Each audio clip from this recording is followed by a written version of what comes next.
الحمد لله نحمده ونستعينه ونستغفره ونؤمن به ونتوكل عليه ونعوذ بالله من شرور أنفسنا ومن سيئات أعمالنا من يهده الله فلا مضل له ومن يضلله فلا هادي له ونشهد أن لا إله إلا الله وحده لا شريك له ونشهد أن سيدنا ومولانا محمدا عبده ورسوله.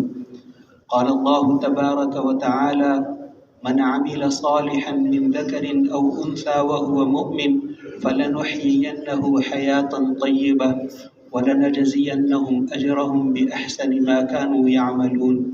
وقال الله تبارك وتعالى: ومن أعرض عن ذكري فإن له معيشة ضنكا ونحشره يوم القيامة أعمى. وقال الله تبارك وتعالى: والعصر إن الإنسان لفي خسر إلا الذين آمنوا وعملوا الصالحات وتواصوا بالحق وتواصوا بالصبر. وقال الله تبارك وتعالى: ومن أحسن قولا ممن دعا إلى الله وعمل صالحا وقال إنني من المسلمين. وقال النبي صلى الله عليه وسلم: نظر الله امرأ سمع مقالتي فوعاها وأداها فرب مبلغ أوعى من سامع أو كما قال النبي صلی اللہ علیہ وسلم. میرے قابل احترام بزرگوں، بھائیوں اور دوستوں، ایک بوڑھے ساتھی مسئلہ پوچھنے کے لیے آئے تو آپ نے ارشاد فرمایا کہ تم گھر سے چلے ہو، یہاں تک آئے ہو، جس درخت اور پتھر اور ڈھیلے کے پاس سے گزرے ہو اس نے تمہارے لیے استغفار کیا ہے، دعا کی ہے. یہ فضیلت بتائی کہ آدمی دین کی بات سننے کے لیے آتا ہے تو اس کو کتنا اجر ملتا ہے. ایک حدیث میں آتا ہے کہ کچھ لوگ قیامت کے دن اللہ کے دائیں طرف ہوں گے اور اللہ کی دونوں طرفیں دائیں ہیں اور ان کے چہروں پہ نور چمک رہا ہوگا. وہ نہ انبیاء ہوں گے نہ شہداء. اللہ کے رسول وہ کون ہوں گے؟ تو آپ نے ارشاد فرمایا یہ وہ لوگ ہوں گے جو مختلف خاندانوں کے، مختلف قبیلوں کے ایک جگہ جمع ہو کر دین کی باتوں کو سنتے ہیں. جیسے کھجوریں کھانے والا کھجوریں چن چن کر کھاتا ہے، ایسے بھی وہ دین کی باتوں کو چن چن کر لیتے ہیں. تو میرے محترم بھائیوں اور دوستوں، اللہ جل شانہ بڑے مہربان ہیں. ماں سے بھی 70 گنا زیادہ بندے پر مہربان ہیں. وہ اپنے بندے کو کامیاب دیکھنا چاہتے ہیں، اسی لیے نبیوں کو بھیجا. حضور صلی اللہ علیہ وسلم سفر میں تشریف لے جا رہے تھے. ایک جگہ راستے میں ٹھہرے ہوئے تھے تو لوگ کھانا بنا رہے تھے، عورتیں بھی تھیں، مرد. ایک عورت کھانا بنا رہی تھی، اس کا بچہ قریب آتا تھا تو وہ بار بار اسے آگ سے دور کرتی تھی. تو آپ وہاں کھڑے ہو گئے. پھر صحابہ سے فرمایا یہ عورت برداشت کرے گی کہ اس کا بچہ آگ میں چلا جائے کہ نہیں برداشت کرے گی؟ تو آپ نے فرمایا پھر اللہ کیسے چاہتے ہیں کہ اس کے بندے آگ میں چلے جائیں. ما یفعل اللہ بعذابکم ان شکرتم وآمنتم. اللہ تمہیں عذاب دے کے کیا کریں گے؟ اگر تم شکر گزار بندے بن جاؤ، ایمان لے آؤ تو اللہ تمہیں عذاب دے کے کیا کریں گے؟ ہم کو یہ عذاب دینے کے لیے بیٹھے. مہربان ہیں، کامیاب کرنا چاہتے ہیں اور ہم بھی کامیاب ہونا چاہتے ہیں. پھر کیا بات ہے؟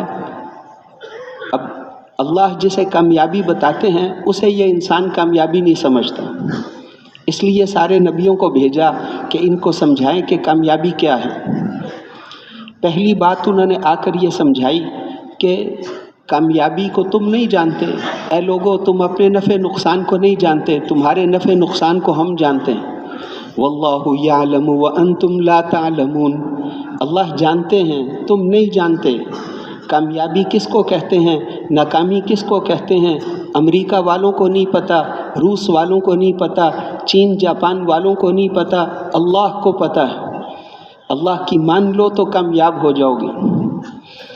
تو اس لیے اللہ جل شانہ جانتے ہیں. اللہ کا علم کامل ہے، اللہ کا دیکھنا کامل ہے. انسان کا سننا بہت کمزور ہے، اس کا دیکھنا کمزور ہے. انسان کو کمزور بنایا ہے. اس کا دیکھنا ایک طرف ہم دیکھیں تو باقی 5 طرف ہمیں نظر نہیں آتا، پیچھے نظر نہیں آتا، سامنے بھی دروازے کے پار کیا ہے ہمیں نظر نہیں آتا، اور سامنے جو نظر آتا ہے تو وہ بھی باہر سے نظر آتا ہے۔ ایک عورت ہے، اس کے اندر کتنی بیماریاں ہیں یہ ہمیں نہیں نظر آتا، اس سے تعلق بناؤں گا تو مجھے کتنی بیماریاں لگیں گی یہ نظر نہیں آتا، اندر کی چیز نہیں دیکھ سکتا، اس کا دیکھنا بہت کمزور ہے، پردے کے پیچھے نہیں دیکھ سکتا، اور اس کا سننا بہت کمزور ہے، ایک کی بات سنے تو باقیوں کی نہیں سن سکتا۔ اللہ کا دیکھنا زبردست ہے، سننا زبردست ہے۔ لا تواری منہ سماء سماء، ایک آسمان دوسرے آسمان کی چیزیں اس سے چھپا نہیں سکتا۔ ایک آسمان کی موٹائی 500 سال ہے، 500 سال کی موٹائی کا یہ آسمان اس سے دوسرے آسمان کی چیزوں کو چھپا نہیں سکتا، اور ایک زمین دوسری زمین کی چیزوں کو اس سے چھپا نہیں سکتی۔ سمندروں کی تہوں میں کیا ہے، پہاڑوں کی تہوں میں کیا ہے، یہ اس سے چھپا ہوا نہیں۔ اس کا دیکھنا بہت زبردست ہے۔ سواء منکم من اسر القول ومن جہر به ومن هو مستخف باللیل وسارب بالنہار، برابر ہے، بالکل برابر ہے ہمارے لیے۔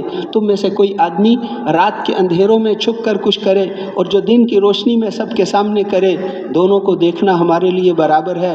اور تم میں سے کوئی آدمی کسی کے کان میں چپکے سے بات کرے اور جو اونچی آواز سے بات کرے، ان دونوں کو سننا ہمارے لیے برابر ہے۔ اس کا سننا بڑا زبردست کہ تم ساری دنیا کے انسان جمع ہو جاؤ اور ساری دنیا کے جن بھی، اور یہ سارے کے سارے ایک وقت میں بولیں، کوئی پشتو میں، کوئی عربی میں، کوئی انگریزی میں، کوئی کس زبان میں، کتنی زبانیں ہیں دنیا میں، وہ سب کی زبانوں کو سمجھتے ہیں۔ اب سب کی آوازوں کو لا یشغلہ سمع عن سمع، ایک کا سننا باقیوں کے سننے سے غافل نہیں کرتا، ایک وقت میں ساروں کی آوازوں کو سن کر ان ساروں کی تمناؤں کو پورا کر دیں۔ لا ينقص ذلك فيما عندي الا كما ينقص المخيط اذا ادخل البحر، اس سے ہمارے خزانوں میں اتنی کمی بھی نہیں آتی جتنی سمندر میں سوئی ڈبو کر نکال لو، اس سے سمندر کے پانی میں جو کمی آئی ہمارے خزانوں میں اتنی کمی بھی نہیں آتی۔ اس کے خزانے اتنے زیادہ ہیں، اس کا سننا اتنا زبردست ہے، اس کا دیکھنا اتنا زبردست ہے، اس کا علم بڑا زبردست ہے۔ انہ یعلم السر واخفی، وہ تمہارے دل کے رازوں کو بھی جانتے ہیں۔ دل کا راز وہ ہے جو ہم نے کسی کو نہیں بتایا، نہ اپنے کو نہ پرائے کو، بیوی کو بھی نہیں بتایا، کسی پرائے کو بھی نہیں بتایا، اور اللہ وہ بھی جانتے ہیں، اور اس سے بھی زیادہ چھپی ہوئی باتیں بھی ہم جانتے ہیں۔ وہ کون سی بات ہے؟ وہ چھپی ہوئی باتیں فرمایا کہ عبداللہ ابن عباس رضی اللہ عنہما فرماتے تھے، اس کا مطلب یہ ہے کہ جو خیال ہمارے دل میں ابھی نہیں آیا، سال بعد ہمارے دل میں کیا خیال آئے گا ہمیں نہیں پتہ، اللہ کو وہ بھی پتہ ہے۔ کل ہمارے دل میں کیا خیال آئے گا، پرسوں کیا آئے گا، سال بعد کیا آئے گا، اللہ کو وہ بھی پتہ ہے۔ یعلم ما بین ایدیہم وما خلفہم ولا یحیطون بہ علما، وہ تمہاری اگلی پچھلی چھوٹی بڑی ساری باتوں کو جانتے ہیں، تمہاری کوئی بات ایسی ہے ہی نہیں جس کو ہم نہ جانتے ہوں، تمہیں ہماری کسی بات کا پتہ نہیں ہے سوائے اس کے جو ہم نے خود بتائی ہے۔ اللہ سمیع ہیں، اللہ بصیر ہیں، اللہ علیم ہیں، یہ پتہ ہے، اور تمہیں ہماری کسی بات کا پتہ نہیں، ہمیں تمہاری ساری باتوں کا پتہ ہے، تمہاری ساری باتوں کا پتہ ہے، دل کے رازوں کو بھی ہم جانتے ہیں۔ اس ذات سے ہمارا واسطہ ہے، ہمارے دل میں کیا ہے اس کو بھی وہ جانتے ہیں۔ اس کا علم زبردست، ماضی، حال، مستقبل انسانوں کے لیے ہوتے ہیں، اللہ کے لیے سب برابر ہیں۔ 1000 سال بعد کیا ہوگا، 1000 سال پہلے کیا ہوا تھا، سب اللہ کے لیے برابر ہیں۔ اس کا علم بڑا زبردست ہے۔ اس علم کامل کے ساتھ اللہ جل شانہ نے بتایا کہ کامیابی کسے کہتے ہیں۔ یہ جو آیات پڑھی اس میں بتایا کہ کامیابی جو بھی مرد ہو یا عورت 2 کام کرے، ایمان اور اعمال صالحہ کو تیار کر لے۔ من عمل صالحا من ذکر او انثی وهو مؤمن، جو بھی مرد ہو یا عورت ایمان اور اعمال صالحہ تیار کر لے، ہم ضرور بھی ضرور اس کو دنیا میں بہترین زندگی گزروائیں گے۔ آج ساری دنیا یہ چاہتی ہے کہ ہماری زندگی اچھی گزرے، اسی لیے اسکول پڑھتے ہیں، اسی لیے کالج پڑھتے ہیں، اسی لیے یونیورسٹی پڑھتے ہیں، اسی لیے تجارت کرتے ہیں، اسی لیے کھیتی باڑی کرتے ہیں، اسی لیے سیاست میں جاتے ہیں، اسی لیے دکانیں کھولتے ہیں، اسی لیے ساری دنیا کی بھاگ دوڑ کرتے ہیں تاکہ ہماری زندگی اچھی گزرے۔ اور اللہ بتا رہے ہیں زندگی کیسے اچھی گزرے گی، ایمان اور اعمال صالحہ کو تیار کر لو، ہم ضرور بالضرور قسم کھا کے بتا رہے ہیں ہم تمہیں بہترین زندگی گزروائیں گے، بہترین زندگی گزروائیں گے، اور آخرت میں تمہارے اعمال کا بہترین بدلہ دیں گے۔ اللہ کے رسول نے کہاں پر اپنی صلاحیتیں خرچ کی تھیں؟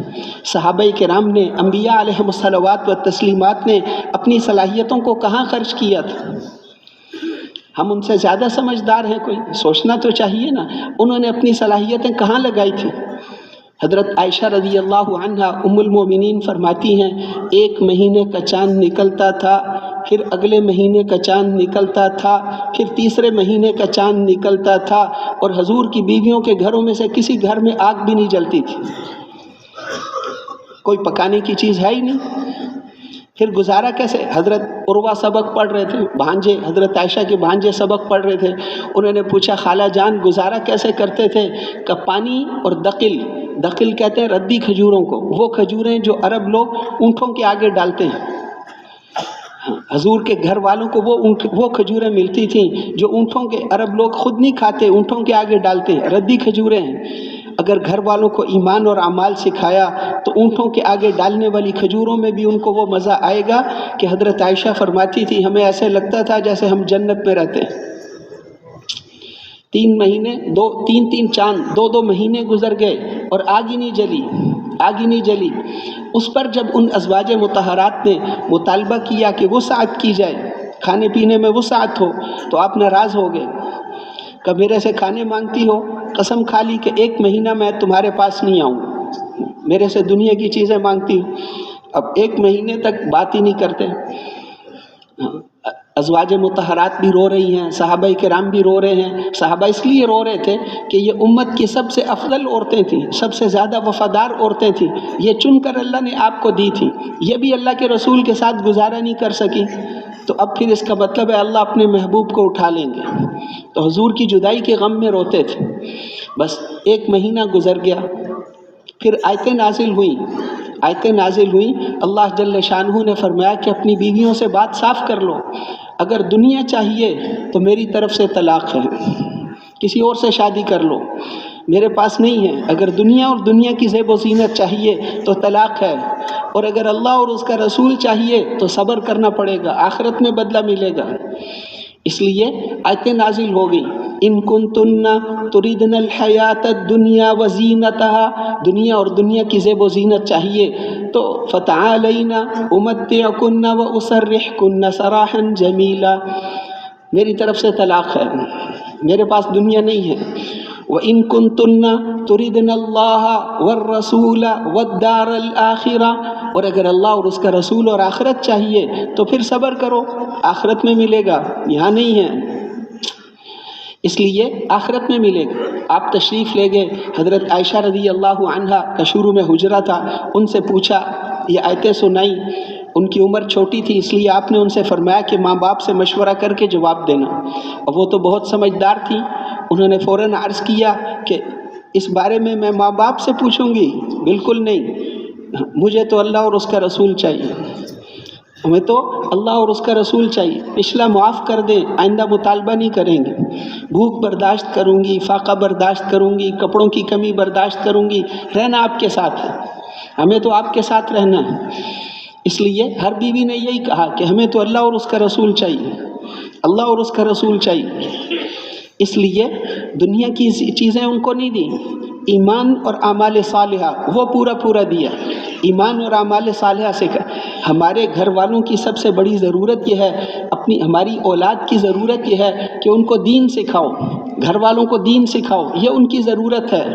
گھر بڑا ہو، اس کے اندر یہ چیز ہو، اس کے اندر یہ چیز ہو، یہ ضرورت نہیں ہے۔ دنیا تو ختم ہو جائے گی، دنیا تو ختم ہو جائے گی، ہم نے کتنی تیاری کی ہے، موت کے بعد وہاں پر ایمان دین نہیں ملتا، خون کے آنسو بھی روئیں گے تو ایک نیکی بھی نہیں ملے گی۔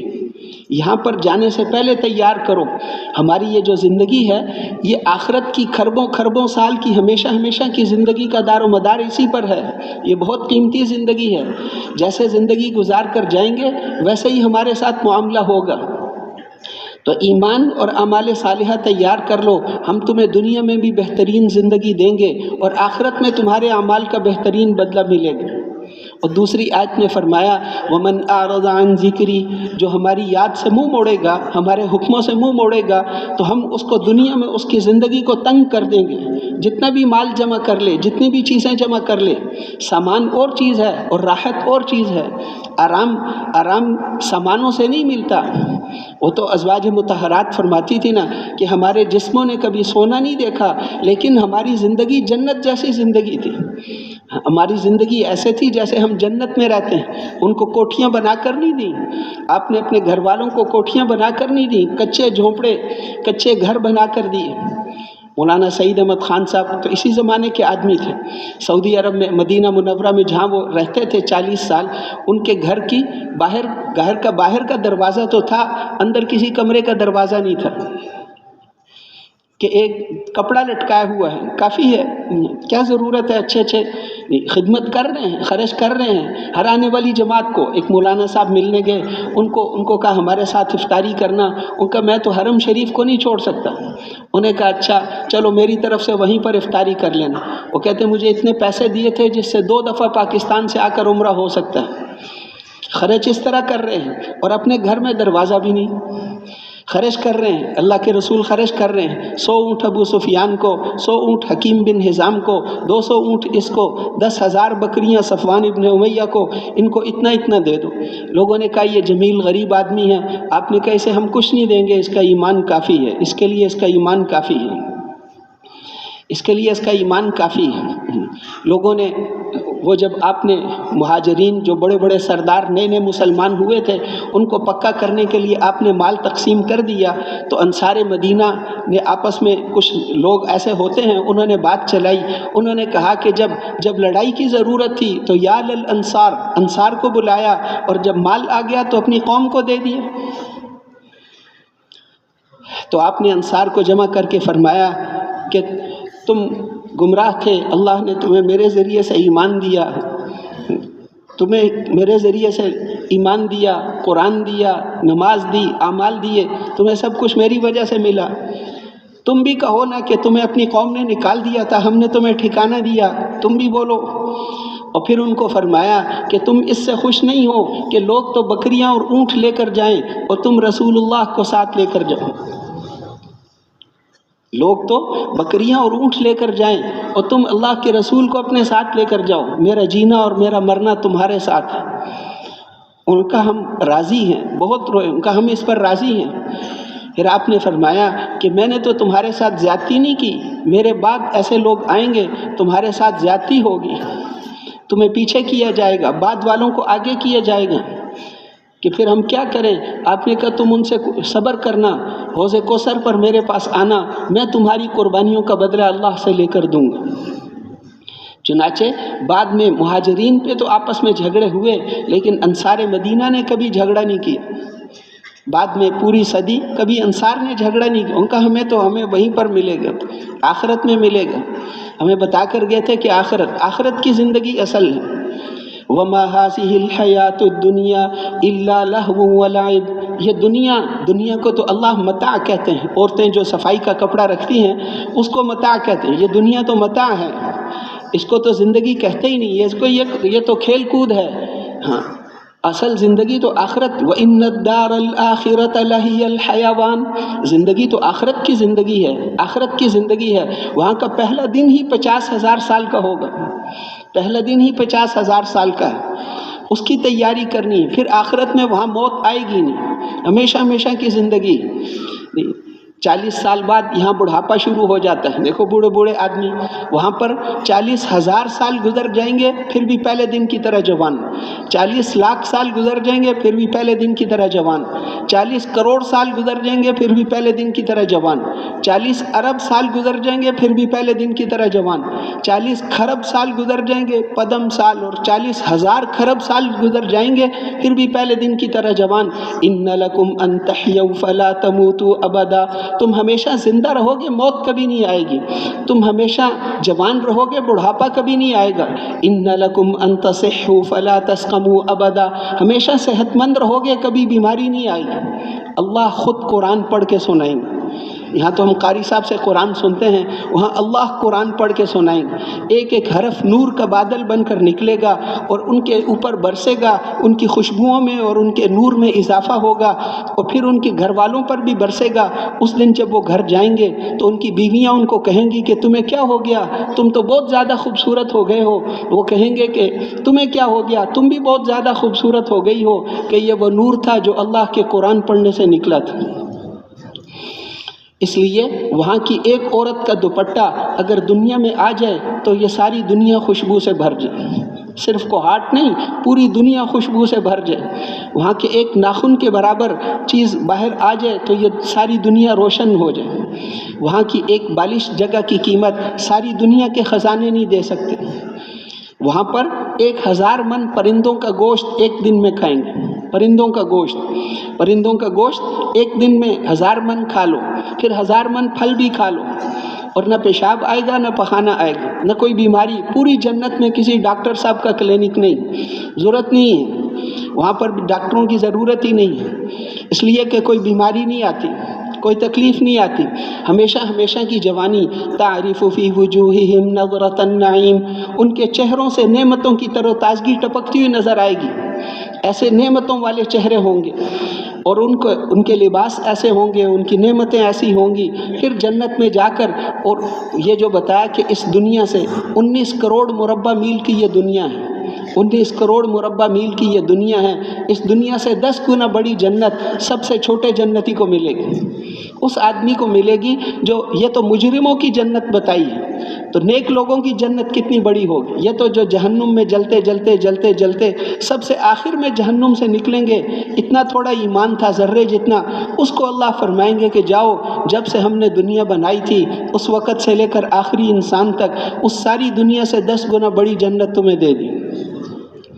یہ 10 گنا بڑی، اور 80,000 خادم، اور اتنی ان کی بیویاں، یہ تو ان کی بات ہے کہ جو آخر میں جائیں گے، مجرموں کی بات ہے۔ تو بڑے لوگوں کی جنت کیسی ہوگی، ان کی عورتیں کیسی ہوں گی، اور ان کی نعمتیں کیسی ہوں گی؟ اس کے اندر اصل وہ نعمتیں ہیں، اصل وہ زندگی ہے، اصل آخرت کی زندگی ہے۔ وہاں اللہ سے قرآن سنیں گے، حضور صلی اللہ علیہ وسلم کی مجلس میں بیٹھیں گے، حضور کی مجلس میں بیٹھیں گے۔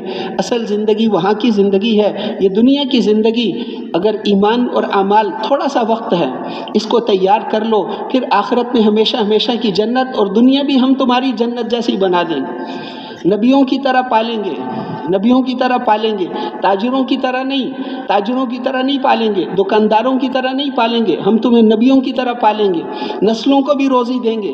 اللہ کے ہاں سے اعلان ہوتا ہے، اس آدمی کو روزی دو، اس لیے کہ اس کے دادے کے دادے کے دادے کے دادے کے دادے کا دادا نیک آدمی تھے۔ اس آدمی کو روزی دو اس لیے کہ اس کا پردادا، وہ 7ویں پشت والا دادا، موسیٰ علیہ السلام اور خضر علیہ السلام جا رہے تھے، دیوار گرنے والی تھی کہ اس کو ٹھیک کر دو۔ کیوں ٹھیک کی؟ موسیٰ علیہ السلام نے جب پوچھا تو انہوں نے بتایا کہ اس دیوار کے نیچے 2 یتیم بچوں کا مال تھا، ان کا باپ نیک آدمی نہیں تھا، ان کا جو 7ویں پشت میں جو دادا تھا وہ نیک تھا، اور وہ نفلی اعمال کرتا تھا۔ یہ تو فرائض کو زندہ کرنے والی محنت ہے، دعوت والی محنت، اس سے نمازیں زندہ ہوں، اس سے فرائض زندہ ہوں، اس سے مولانا الیاس صاحب فرماتے تھے ایک سنت کو زندہ کرنے سے 100 شہیدوں کا ثواب ملتا ہے، تو پھر فرض کے زندہ کرنے سے کتنا ملے گا؟ اور اس محنت کو کرنا تو کروڑوں فرضوں کو زندہ کرنے کے برابر ہے۔ تو اس لیے وہ اصحاب کہف کے نوجوان جنہوں نے اپنے ایمان کو بچانے کے لیے جو نکلے تھے، اللہ نے قرآن کے بیچ میں ان کا قصہ ذکر کیا۔ اصحاب کہف، ان کا قصہ اللہ نے قرآن میں ذکر کیا، قیامت تک پڑھا جائے گا۔ وہ تو ایمان کو بچانے کے لیے نکلے تھے، اور جو ایمان کو پھیلانے کے لیے نکلیں گے ان کو اللہ کتنا ان سے راضی ہوں گے۔ اس لیے الیکشن ہوتا ہے نا، الیکشن میں، انتخابات میں ورکر ہوتے ہیں، نوجوان لڑکے ورکر بن جاتے ہیں، اس پارٹی کے ورکر، اس پارٹی کے ورکر۔ کیوں؟ گھر میں کھانا اچھی طرح نہیں ملتا، وہاں غریب لڑکے ہوتے ہیں، وہاں پر جا کر اب ان کے بڑے مزے ہوتے ہیں ورکروں کے۔ جب دیکھو الیکشن کے دنوں میں روسٹ مرغے، بریانیاں، بوتلیں پیتے ہیں، کاروں میں پھرتے ہیں، ان سے پوچھو کہ یہ سارے خرچے، تم تو غریب آدمی ہو، تو وہ فوراً کہتا ہے جس کی طرف میں بلاتا ہوں سارے خرچے وہ اٹھاتا ہے۔ تو حضرت جی مولانا یوسف صاحب رحمۃ اللہ علیہ فرماتے تھے کہ یہ دنیا کے فاسق اور فاجر انسان اور یہ دنیا کے کنجوس انسان یہ بھی اپنی طرف بلانے والوں کے خرچے اٹھاتے ہیں، تو وہ رحمت والے کریم اور رحیم اللہ، وہ سخی اللہ، وہ اپنی طرف بلانے والوں کے خرچے نہیں اٹھائیں گے؟ ہم اللہ کی طرف بلا رہے ہیں، ہمارے خرچے اللہ اٹھائیں گے، ہمارے کام اللہ بنائیں گے۔ اس لیے اللہ جل شانہ، اللہ کی طرف ہم بلا رہے ہیں۔ لوگ 2 نمبر دوائیاں بیچتے ہوئے نہیں شرماتے، ہم رب العالمین کی طرف بلاتے ہوئے کیسے شرمائیں گے؟ ہم تو اس بڑے اللہ کی طرف بلا رہے ہیں۔ زمین سے آسمان سے اوپر کی ہر چیز اس کے علم میں ہے، نیچے کی ساری چیزیں بھی اس کے علم میں ہیں، درمیان میں جو کچھ ہے وہ بھی سب کچھ اس کے علم میں ہے۔ وہ بڑے اللہ، اس اللہ کا حکم اس میں سب کچھ اسی نے بنایا ہے، بنایا بھی اسی نے ہے۔ وہ ایسے پہلے ہیں جس کی کوئی ابتدا نہیں، ایسے آخری ہیں جس کی کوئی انتہا نہیں۔ اللہ جل شانہ ایک وقت آئے گا، پہلے بھی ایسا تھا کہ نہ فرشتے تھے، نہ آسمان، نہ زمین، نہ چاند سورج ستارے، سب کچھ اللہ نے بنایا ہے، اللہ نے بنایا ہے۔ اور پھر سارا کچھ بتایا، ہم نے آسمان بنائے، یہ بنایا، یہ بنایا، پھر فرمایا کہ ھذا خلق اللہ، یہ سب کچھ تو اللہ نے بنایا ہے۔ فَأَرُونِي مَاذَا خَلَقَ الَّذِينَ مِن دُونِي، ہمیں دکھاؤ تو صحیح، کسی اور نے کچھ بنایا ہے تو ہمیں دکھاؤ، کسی اور نے کچھ بنایا ہے تو ہمیں دکھاؤ۔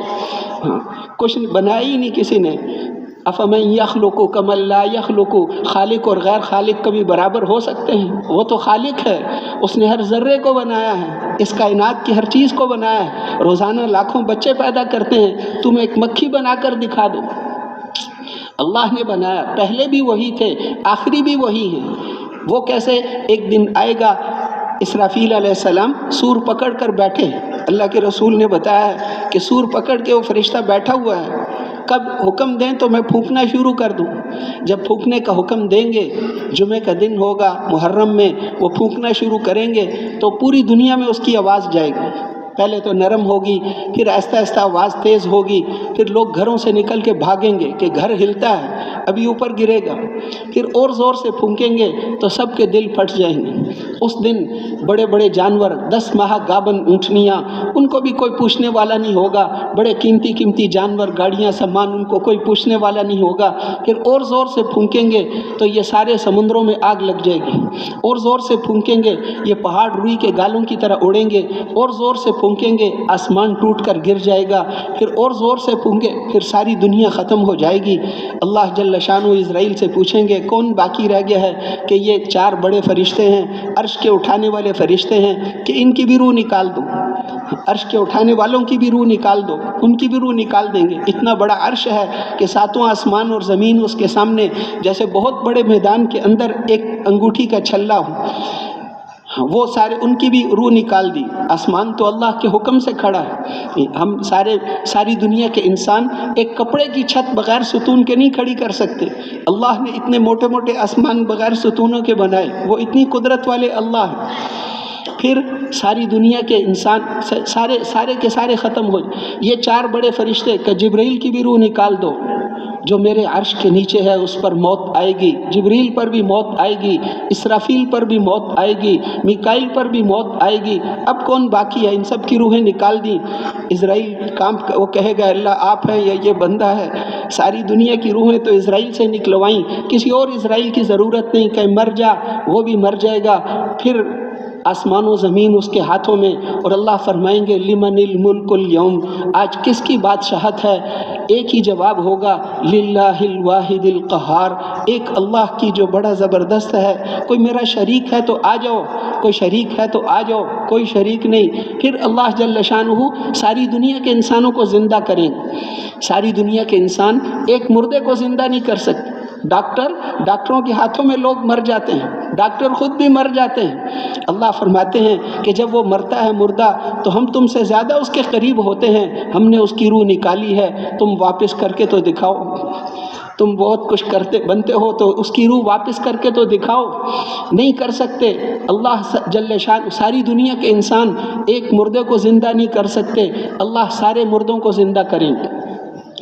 قل ان الاولین والآخرین لمجموعون الی میقات یوم معلوم، تمہارے اگلے اور تمہارے پچھلے یہ سارے میدان محشر میں جمع ہوں گے، ان سب کو ہم جمع کریں گے۔ جاپان میں جہاں ایٹم بم پھینکا تھا انہوں نے، لوگوں کی لاشیں ہی نہیں ملی، ان کے جسم پگھل گئے، ان کو بھی اللہ زندہ کرے گا۔ جس کی لاش سمندر میں پانی میں بہہ گئی، لاش ہی نہیں ملی، اس کو بھی اللہ زندہ کرے گا۔ قل ان الاولین والآخرین لمجموعون الی میقات یوم معلوم، تمہارے اگلے اور تمہارے پچھلے یہ سارے میدان محشر میں جمع ہوں گے۔ کتنی دیر لگے گی؟ وما امرنا الا واحدۃ کلمح بالبصر، اس دن صرف ہمارے حکم نکلنے کی دیر ہوگی، اور آنکھ بند کر کے کھولنے میں دیر لگتی ہے، ہمارے حکم پورا ہونے میں اتنی دیر بھی نہیں لگتی۔ زمین کے کس حصے میں کس آدمی کے جسم کے حصہ ہے اس کو ہم زندہ کریں گے، اس کو زندہ کریں گے۔ ایک عرب جو تھا کافر، وہ پرانی ہڈی لے کر آیا حضور کے پاس، وہ اس کو پھونک ماری ختم ہو گئی، اس کو کیسے زندہ کریں گے؟ تو اللہ جل شانہ نے فرمایا کہ دیکھو جی، یہ ہمارے اوپر مثالیں، ضرب لنا مثلا ونسی خلقہ، مثالیں بیان کرتا ہے، اپنی پیدائش کو بھول گیا، اس کو ہم نے کیسے بنایا تھا۔ قال من یحیی العظام وہی رمیم، کہتا ہے بوسیدہ ہڈیوں کو کون زندہ کرے گا؟ قل یحییھا الذی انشأھا اول مرہ، آپ فرما دیجئے نا، اس کو وہ زندہ کرے گا جس نے اس کو پہلی دفعہ بنایا تھا۔ وہ ہر طرح کے پیدا کرنے کو خوب جانتے ہیں، اللہ اس کو پیدا کریں گے، دوبارہ زندہ کریں گے، ساری دنیا کے انسانوں کو زندہ کریں گے، اور ساری دنیا کا حساب کتاب آدھے دن میں لے لیں گے، آدھے دن میں ساری دنیا کا حساب کتاب لیں گے۔ اس دن پتہ چلے گا کہ محمد الرسول اللہ کی کتنی بڑی شان ہے، کیونکہ پہلے اللہ جل شانہ توجہ نہیں فرمائیں گے۔ اب سارے لوگ، پسینہ کتنا زیادہ، سورج کتنا قریب، اب لوگ نبیوں کے پاس جائیں گے، ہماری سفارش کرو، ہمیں جہنم میں پھینک دو لیکن یہاں سے تو نکالو، اتنی مصیبت میں ہے۔ ابراہیم علیہ السلام کے پاس جائیں گے، وہ کہیں گے میں سفارش نہیں کر سکتا، اللہ بہت غصے میں ہے، مجھے اپنا فکر لگا ہوا ہے۔ جاؤ موسیٰ علیہ السلام کے پاس، وہ کہیں گے جاؤ عیسیٰ علیہ السلام کے پاس، وہ کہیں گے جاؤ محمد الرسول اللہ صلی اللہ علیہ وسلم کے۔ اب سب لوگ آئیں گے کہ آپ ہماری سفارش کیجئے، آپ فرمائیں گے کہ ہاں میں ہی سفارش کروں گا، پھر آپ جا کر اللہ کے سامنے سجدے میں گر جائیں گے، سجدہ کریں گے، بہت لمبا سجدہ کریں گے، اللہ کی وہ تعریف کریں گے جو کبھی کسی نے نہیں کی۔ پھر اللہ جل شانہ فرمائیں گے ارفع رأسک یا محمد سل تعطیٰ اشفع تشفع، اے محمد صلی اللہ علیہ وسلم سر اٹھاؤ، مانگو، جو مانگو گے ملے گا، جس کی سفارش کرو گے قبول ہوگی، سفارش قبول ہوگی۔ پھر جب حساب کتاب شروع کریں گے تو آدھے دن میں ساری دنیا کا حساب، آدمی ایک دکان کا حساب نہیں کر سکتا، اتنی دیر میں پوری دنیا کا حساب کتاب لے کر وہو سریع الحساب۔ پھر نامہ اعمال اگر فرشتے بھی تقسیم کریں تو بہت دیر لگے گی، کھربوں انسان ہیں، اس لیے نامہ اعمال عرش کے نیچے سے اڑا دیں گے، عرش کے نیچے سے اللہ نامہ اعمال اڑا دیں گے، ہر ایک کے ہاتھ میں خود ہی پہنچ جائے گا، جو اللہ چاہتے ہیں وہیں پہنچے گا۔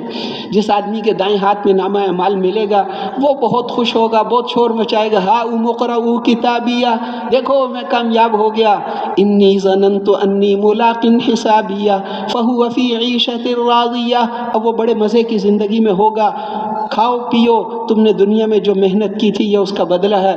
وَأَمَّا مَنْ أُوتِيَ كِتَابَهُ بِشِمَالِهِ، اور جس کے بائیں ہاتھ میں نامہ اعمال مل گیا تو وہ بہت روئے گا، یا لیتنی لم اوت کتابیہ، کاش کہ مجھے نامہ اعمال ہی نہ ملتا، ولم ادری ما حسابیہ، اور مجھے میرے حساب کا ہی پتہ نہ چلتا، یا لیتہا کانت القاضیہ، کاش کہ موت مجھے ختم کر دے دی، ما اغنا عنی مالیہ، میرا مال میرے کسی کام نہ آیا، ہلک عنی سلطانیہ، میری چودراہٹ، میری کوئی چیز میرے کام نہ آئی۔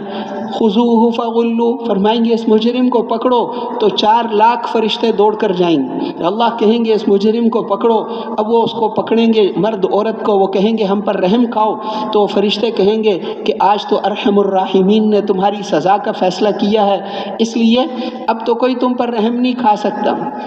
تو میرے محترم بھائیوں اور دوستو، آخرت حق ہے، جنت حق ہے، یہ ساری چیزیں حق ہیں۔ اللہ جل شانہ ہمارے ساتھ مذاق نہیں کر رہے، قسمیں کھا کھا کے فرمایا وَالسَّمَاءِ ذَاتِ الرَّجْعِ وَالْأَرْضِ ذَاتِ الصَّدْعِ إِنَّهُ لَقَوْلٌ فَصْلٌ، یہ پکی ٹھکی باتیں ہیں۔ وَمَا هُوَ بِالْهَزْلِ، یہ مذاق کی باتیں نہیں ہیں، مذاق کی باتیں نہیں ہیں، یہ پکی باتیں ہیں، ایسا ہی ہوگا جیسے بتایا ہے۔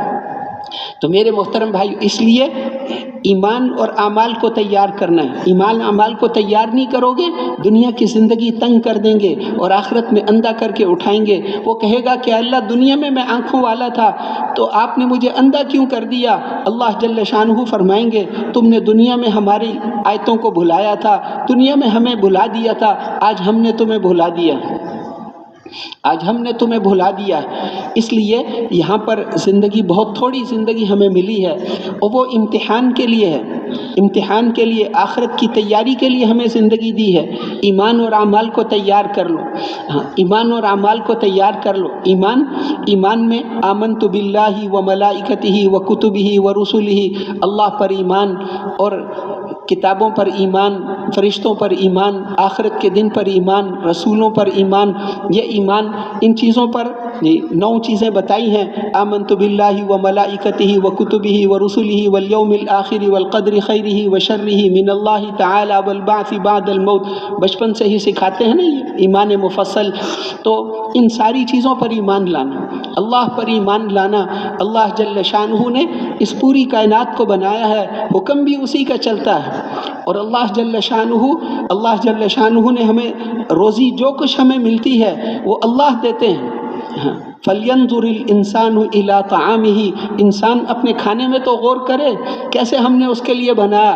أَنَّا صَبَبْنَا الْمَاءَ صَبًّا ثُمَّ شَقَقْنَا الْأَرْضَ شَقًّا فَأَنبَتْنَا فِيهَا حَبًّا وَعِنَبًا وَقَضْبًا وَزَيْتُونًا وَنَخْلًا وَحَدَائِقَ غُلْبًا وَفَاكِهَةً وَأَبًّا مَتَاعًا لَكُمْ وَلِأَنْعَامِكُمْ، یہ ساری چیزیں ہم نے تمہارے لیے، تمہارے جانوروں کے چارے کے لیے بنائی، اتنی چیزیں ہم نے بنائی، ایک پتا بھی نہیں بنا سکتے تم۔ اللہ جل شانہ نے کتنی چیزیں بنائی ہیں۔ اللہ الذی خلقکم ثم رزقکم ثم یمیتکم ثم یحییکم هل من شرکائکم من یفعل من ذلکم من شیء، اللہ نے تمہیں پیدا کیا، وہی تمہیں روزی دیتے ہیں، اللہ ہی تمہیں ماریں گے، اللہ ہی تمہیں دوبارہ زندہ کریں گے، کوئی ہے جو یہ سارے کام کر سکتا ہو اللہ کے علاوہ؟ اللہ تمہیں روزی دینا بند کر دے تو آسمان اور زمین سے تمہیں رب العالمین کے علاوہ ایک دانہ بھی کوئی نہیں دے سکتا۔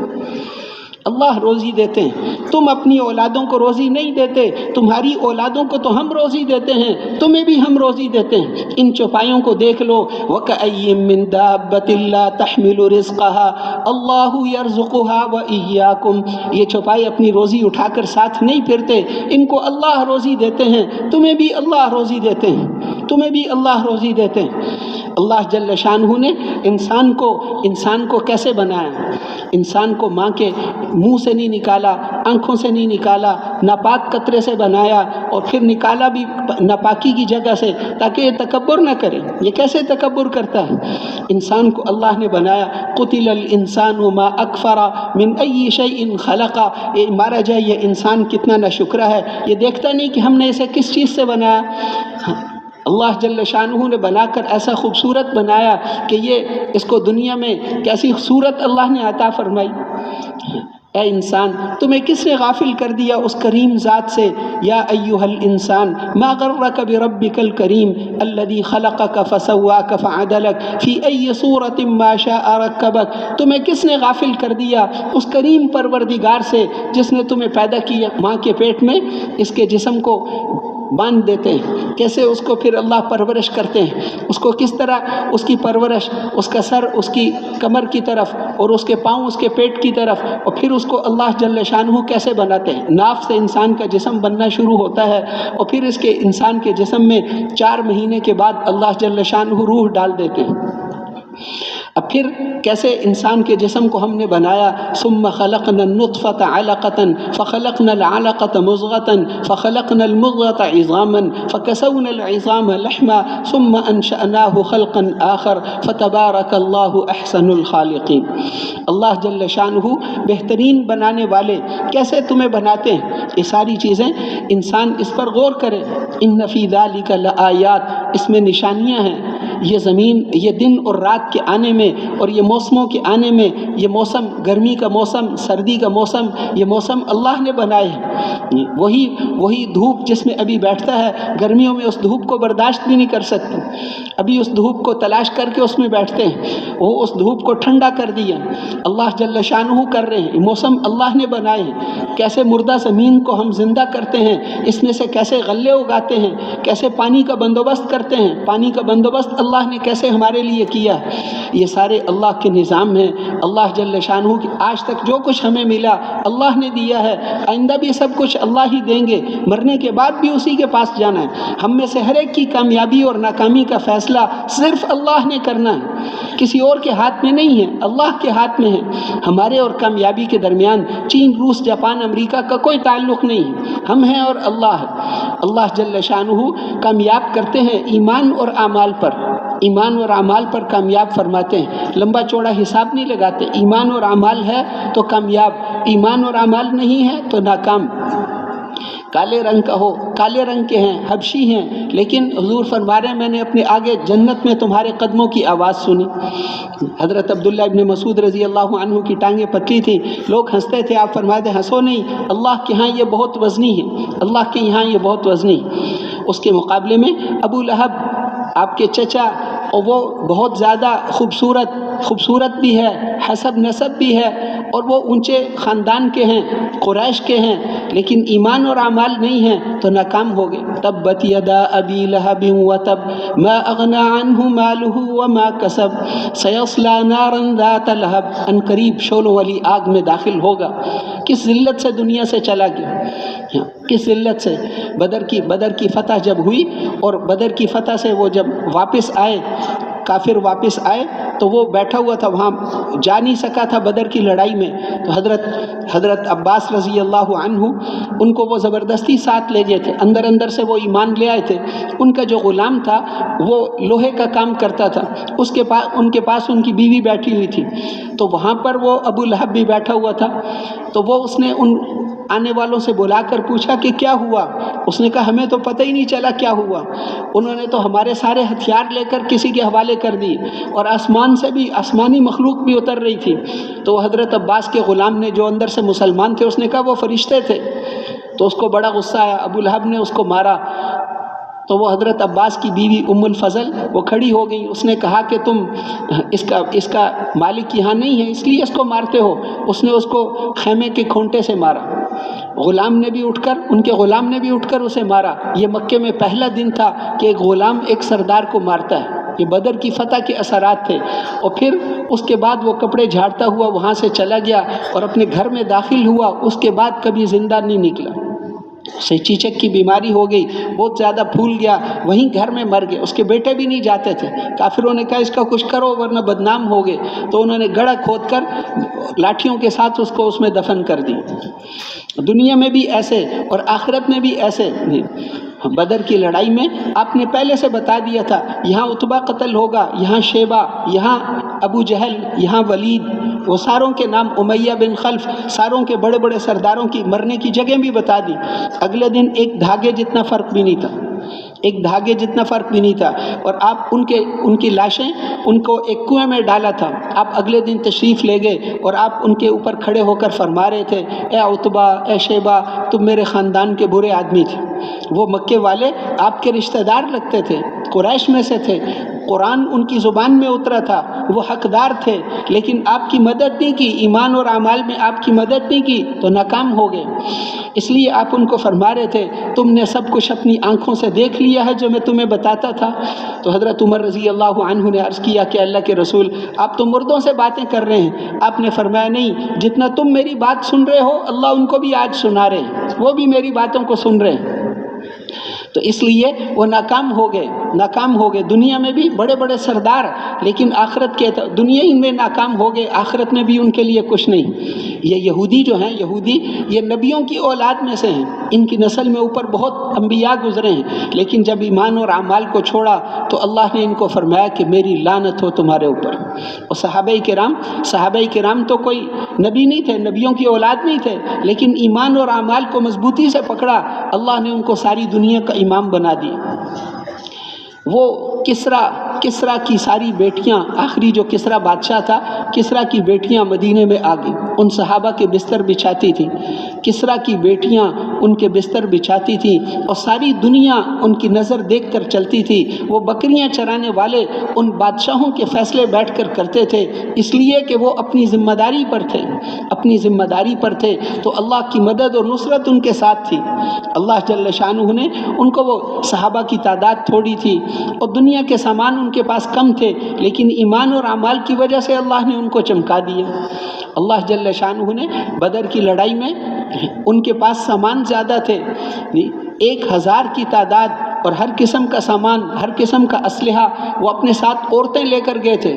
ناچ گانے کے لیے ہم فتح حاصل کرنے کے بعد بہت بڑا جشن منائیں گے، شراب لے کر گئے، عورتیں لے کر گئے کہ ہم بہت بڑا جشن منائیں گے، لیکن ان سب کو اللہ نے ناکام کر دی. اللہ جل شانہ کی مدد، مسلمان تھوڑے سے تھے، 313 ایک قافلے کو روکنے کے لیے نکلے تھے، ان کے پاس تلواریں بھی نہیں تھیں، کوئی بھی اسلحہ 10 کی تعداد کو نہیں پہنچتا تھا، سامان بہت تھوڑا تھا.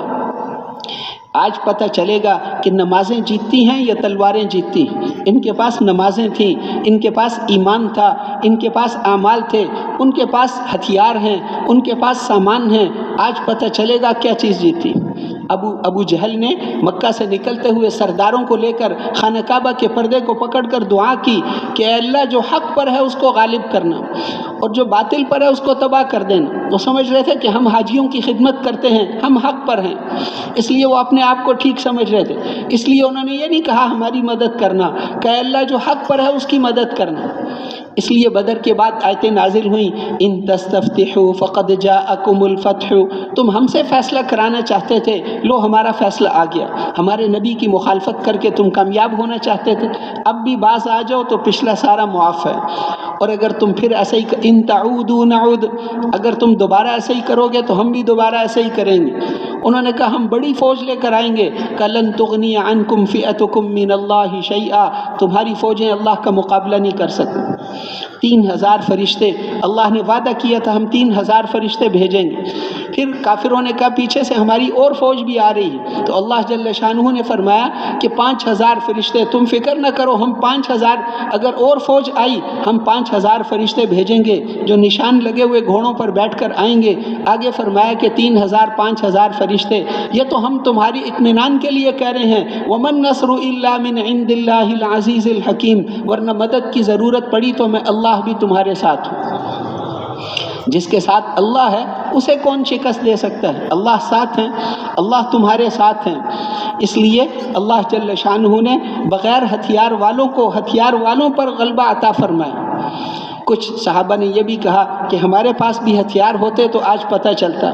تو اللہ جل شانہ نے فرمایا کہ اگر تمہارے پاس بھی ہتھیار ہوتے تو ہماری نصرت اور قدرت کا پھر کیسے پتہ چلتا؟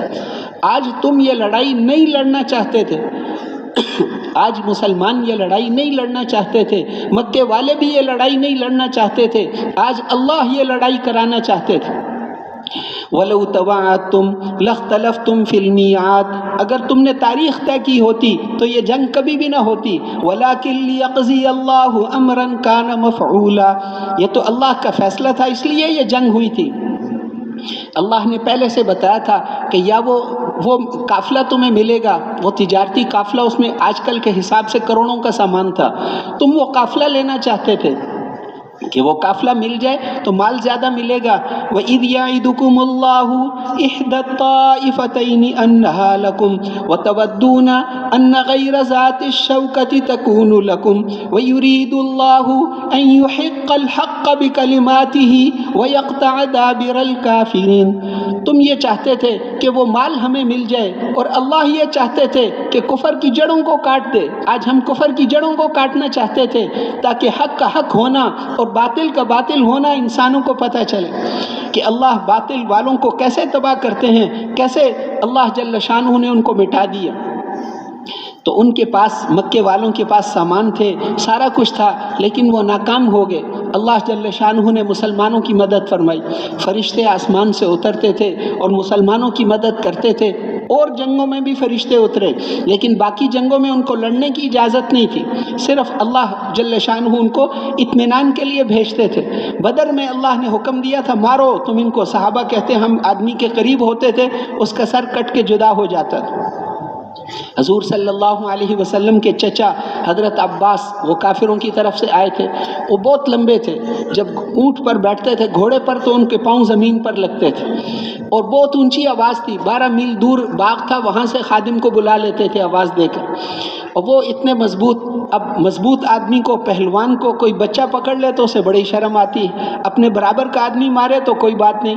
اب ان کو ایک چھوٹے سے قد والے صحابی بدر کی لڑائی کے بعد قید کر کے لے آئے، تو انہوں نے آتے یہ نہیں کہا کہ میں آپ کا چچا ہوں مجھے چھوڑاؤ، بلکہ انہوں نے کہا آتے ہی کہا کہ اس نے مجھے قید نہیں کیا، یہ جو مجھے پکڑ کر لایا ہے اس نے مجھے قید نہیں کیا، مجھے تو اس آدمی نے قید کیا جو میرے سے بھی لمبے قد والا تھا، لیکن وہ جنگ سے پہلے بھی تمہاری فوج میں نہیں تھا، جنگ کے بعد بھی تمہاری فوج میں کوئی نظر نہیں آتا۔ اس صحابی نے کہا اللہ کے رسول، اللہ کی قسم میں نے گرفتار کیا ہے، تو آپ نے فرمایا لا تحلف باللہ ایدک اللہ بملک کریم، قسم نہ کھاؤ، اللہ نے ایک کریم فرشتے کے ساتھ تیری مدد کی، اس فرشتے نے باندھ کر ان کو تمہارے حوالے کر دی، جیسے بچہ اونٹ کو پکڑ کر لے آئے، ان کو پکڑ کر گرفتار کر کے لے آئے، تو اللہ جل شانہ نے مدد فرمائی۔ اللہ کی مدد سے سارے کام پھر بن جاتے ہیں، تو اس لیے ایمان اور اعمال پر اللہ کی مدد آتی ہے، اللہ پر ایمان، آخرت پر ایمان۔ ہمارے اللہ جس طاقت اور قدرت کے ساتھ بدر کے دن تھے، اور ہمارے اللہ جس طاقت اور قدرت کے ساتھ حضرت ابراہیم علیہ السلام کے زمانے میں تھے اور حضرت موسیٰ علیہ السلام کے زمانے میں تھے، اور جس طاقت اور قدرت کے ساتھ حضرت عیسیٰ علیہ السلام کے زمانے میں تھے، اور جس طاقت اور قدرت کے ساتھ حضرت محمد الرسول اللہ صلی اللہ علیہ وسلم کے زمانے میں تھے، ہمارے اللہ آج بھی اسی شان طاقت اور قدرت کے ساتھ ہیں۔ وہ نعوذ باللہ بوڑھے نہیں ہوتے، کمزور نہیں ہوتے، اللہ کے وعدے کبھی نہیں بدلتے، دنیا کی ایک نمک کی تاثیر کبھی نہیں بدلی، تو اللہ کے وعدے کیسے بدل سکتے ہیں؟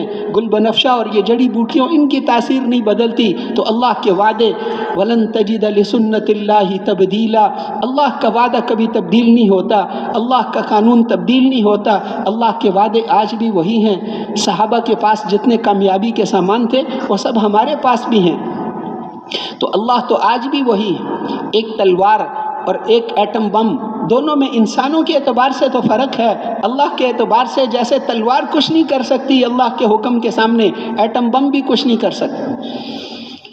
حضور صلی اللہ علیہ وسلم غار ثور میں حضرت ابو بکر صدیق رضی اللہ عنہ کے ساتھ تھے، اس وقت انہوں نے عرض کیا کہ اللہ کے رسول کافر پہنچ گئے، اوپر کھڑے ہیں، اگر صرف نیچے جھک کر دیکھ لیا تو ہم نظر آ جائیں گے، میری تو خیر ہے، آپ کی تکلیف میرے سے برداشت نہیں ہوگی۔ تو آپ نے فرمایا کہ اے ابو بکر ما ظنک باثنین اللہ ثالثہما، ان دو کے بارے میں تیرا کیا خیال ہے جن کے ساتھ تیسرا اللہ ہے، ہمارے ساتھ اللہ ہے، لا تحزن ان اللہ معنا، تم گھبراؤ نہیں، اللہ ہمارے ساتھ۔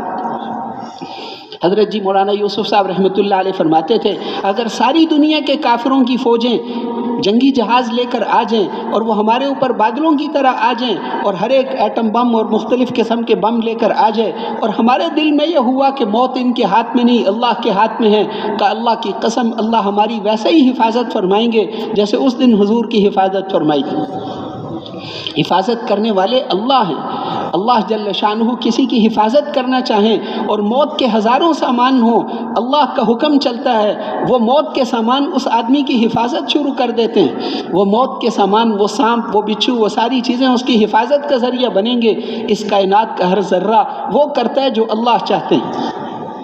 اور اگر اللہ کسی کو ہلاک کرنا چاہیں اور اس کے بے شمار باڈی گارڈ ہوں اور دنیا کا جدید ترین اسلحہ ہو، اللہ اس کو ہلاک کرنا چاہیں تو وہ باڈی گارڈ جو اپنی جان پر کھیل کر اس کو بچاتا تھا، آج وہ خود اس کو گولی مارے گا، اس لیے کہ حکم اللہ کا چلتا ہے۔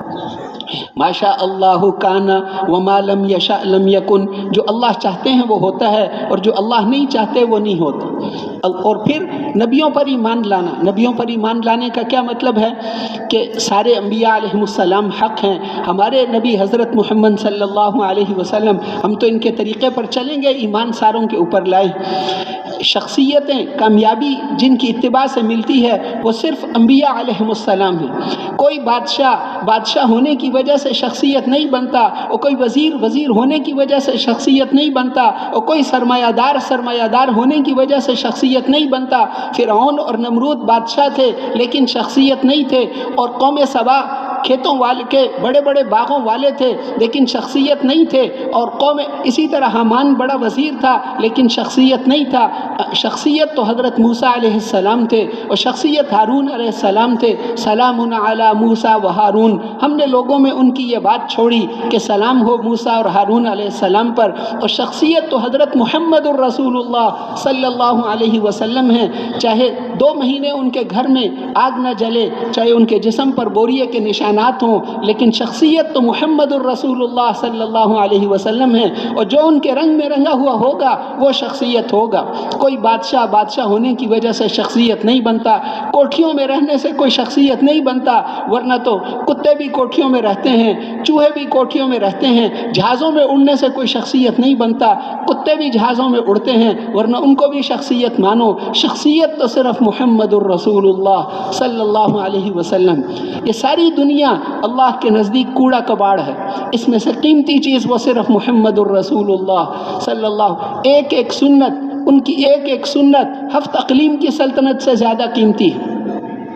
ابن عربی ایک امام ہے، ابن عربی، انہوں نے لکھا ہے کہ استنجا سنت کے مطابق کر لو، سیکھ کر استنجا سنت کے مطابق کر لو، اس سے اللہ تمہیں اتنا نور دیں گے جتنا نور سورج اور چاند میں بھی نہیں۔ سورج سے زیادہ نور تو صرف استنجا والی سنت پر ملے گا، اور وضو والی سنت پر کتنا ملے گا، اور نماز والی سنت پر کتنا ملے گا، ہر عمل پر کتنا اللہ جل شانہ نوازیں گے۔ قیمتی چیز وہ صرف محمد الرسول اللہ، اور ان کے رنگ میں جو رنگا ہوا۔ حضرت ابو بکر صدیق رضی اللہ عنہ وہ حضور کے رنگ میں رنگے ہوئے تھے، ان کی زندگی بالکل حضور تو صرف اس امت میں سب سے افضل نہیں بنے۔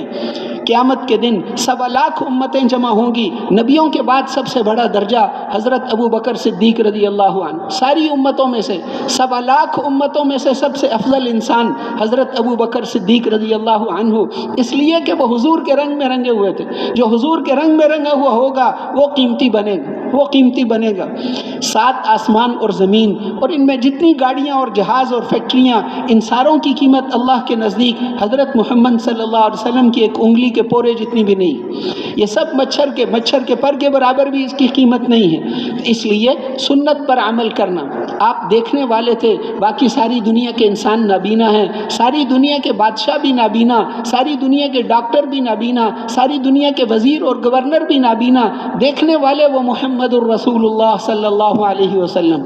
اس لیے کہ آپ نے حضرت جبرائیل علیہ السلام کو بہت دفعہ دیکھا، 2 دفعہ ان کو اپنی اصلی حالت میں بھی دیکھا۔ جبرائیل علیہ السلام جب کھڑے ہوتے تھے تو ان کا سر آسمانوں میں اور ان کے پاؤں زمین میں، 14,000 سال سفر کرو اتنا ان کا قد تھا۔ زمین سے آسمان تک صرف 500 سال کا راستہ ہے، اور وہ 7ویں آسمان سے اوپر اتنا بڑا فرشتہ جب اللہ کے دربار میں جاتا ہے تو یہ باغوں میں اڑنے والی چڑیا جتنا رہ جاتا ہے۔ اللہ اتنے بڑے ہیں، اور حضور صلی اللہ علیہ وسلم نے جبرائیل علیہ السلام کو اپنی اصلی حالت میں دیکھا، جنت کے سارے منظر اپنی اصلی حالت میں دیکھے، فرشتوں کو۔ ایک آدمی نے آپ کی مجلس میں یہ کلمات پڑھے، الحمدللہ حمدن کثیرا طیبا مبارکا فی، آپ نے فرمایا 13 فرشتے اس کا ثواب اٹھا کر لے جا رہے ہیں۔ آج کوئی پڑھے اس کا ثواب بھی 13 فرشتے لے کر جاتے ہیں، لیکن ہمیں نظر نہیں آتے، آپ کو نظر آتے تھے۔ ایک دفعہ ایک آدمی نے، آپ کھانا کھا رہے تھے صحابہ کے ساتھ، ایک نوجوان آیا، ایک دفعہ ایک بچی ایک دفعہ نوجوان، دو قصے حدیثوں میں آتے ہیں۔ اس نے لقمہ اٹھایا، آپ نے اس کا ہاتھ پکڑ لیا، صحابہ کو فرمایا بتاؤ میرے ہاتھ میں کیا ہے؟ کہ اس آدمی کا ہاتھ ہے۔ آپ نے کہا تمہیں نہیں نظر آتا، اس کے ہاتھ میں دو ہاتھ ہیں، شیطان کا بھی ہے اس آدمی کا بھی ہے، دونوں کو پکڑ لیا۔ اس نے بسم اللہ نہیں پڑھی، اس نے بسم اللہ، آج کوئی بغیر بسم اللہ کے کھانا کھائے گا اس کے ہاتھ کے ساتھ بھی شیطان کا ہاتھ ضرور ہوگا، لیکن ہمیں نظر نہیں آتا، چاہے خوردبین لگا کر بھی دیکھ لیں۔ حضور صلی اللہ علیہ وسلم کو نظر آتا تھا، جنت کے سارے منظر اپنی آنکھوں سے دیکھے، جہنم کے سارے منظر اپنی آنکھوں سے دیکھے۔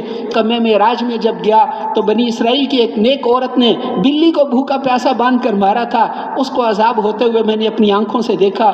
اس عورت کو اللہ نے باندھ دیا تھا اور بلی کو لوہے کے ناخن دیے تھے، وہ اس کے جسم کو نوچ رہی تھی، وہ نوچتی رہے گی۔ کیا کیا عذاب، نماز چھوڑنے والوں کو کیا عذاب ہوگا آپ نے اپنی آنکھوں سے دیکھا، سود کھانے والوں کو کیا عذاب ہوگا آپ نے اپنی آنکھوں سے دیکھا، چغل خوری کرنے والوں کو کیا عذاب ہوگا، وہ جہنم کے سارے منظر اپنی آنکھوں سے دیکھے، جنت کے سارے منظر اپنی آنکھوں سے دیکھے۔ اے عمر تمہاری جنت ایسی شاندار جنت تھی، میں نے پوچھا یہ کس کی ہے؟ انہوں نے کہا یہ ایک قریشی نوجوان کی۔ کب وہ اتنی خوبصورت تھی میں سمجھا میری ہوگی، میں اندر جانے لگا تو جبرائیل علیہ السلام نے کہا کہ یہ عمر ابن خطاب کی ہے۔ وہ جنت کے سارے منظر اپنی آنکھوں سے دیکھے، وہ جہنم کے سارے منظر اپنی آنکھوں سے دیکھے، حتیٰ کہ اللہ کو بھی اپنی آنکھوں سے دیکھے۔ حضور صلی اللہ علیہ وسلم دیکھنے والے ہیں، باقی ساری دنیا کے انسان نابینا ہیں۔ نابینا اگر دیکھنے والے کی بات کو مانے گا تو کامیاب ہوگا، نہیں مانے گا تو ناکام ہو جائے گا۔ نابینا اگر دیکھنے والے نے اس کو کہا کہ تم آگے درخت ہے، کانٹوں والا درخت ہے، سر نیچے کر لو، اگر نہیں مانے گا تو اس کا چہرہ زخمی ہوگا۔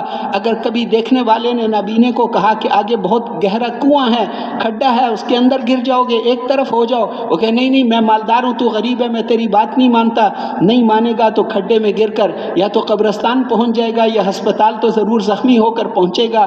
زندگی میں جب بھی دیکھنے والے کی بات نابینا مانے گا تو فائدے میں رہے گا، نہیں مانے گا تو نقصان میں رہے گا۔ ہم سارے کے سارے نابینا اور دیکھنے والے محمد الرسول اللہ صلی اللہ علیہ وسلم ہیں، ان کی بات مان کر زندگی گزاریں گے تو کامیاب ہوں گے، ان کی بات کو نہیں مانیں گے تو ناکام ہو جائیں گے۔ اس لیے سنت طریقوں کو اپنانا، سنت طریقوں کو لینا، آپ والے طریقوں میں کامیابی ہے۔ پھر اب نماز کے ذریعے سے اپنے مسئلوں کو حل کرنا، جماعت کی نماز کو نہیں چھوڑنا۔ ایک نابینا صحابی 5-6 عذر انہوں نے بیان کیے، آپ نے ان کو گھر نماز پڑھنے کی اجازت نہیں دی۔ عبداللہ ابن ام مکتوم نابینا صحابی تھے، وہ آئے، انہوں نے آ کر کہا کہ اللہ کے رسول انی رجل ضریر البصر، میں نابینا آدمی ہوں، شاسع الدار، میرا گھر مسجد سے بہت دور ہے، اور لیس لی قائد، مجھے کوئی لے کر گھر سے یہاں آنے والا، ہمارے گھر میں کوئی بچہ بھی نہیں ہے، کوئی پوتا، کوئی بیٹا، کوئی لانے والا بھی نہیں ہے، نابینا آدمی ہوں، گھر بہت دور ہے۔ آپ نے میں گھر میں نماز پڑھ لیا کروں؟ آپ نے فرمایا تمہیں اذان کی آواز آتی ہے؟ انہوں نے کہا آتی ہے۔ کہ پھر نماز گھر میں پڑھنے کی اجازت نہیں۔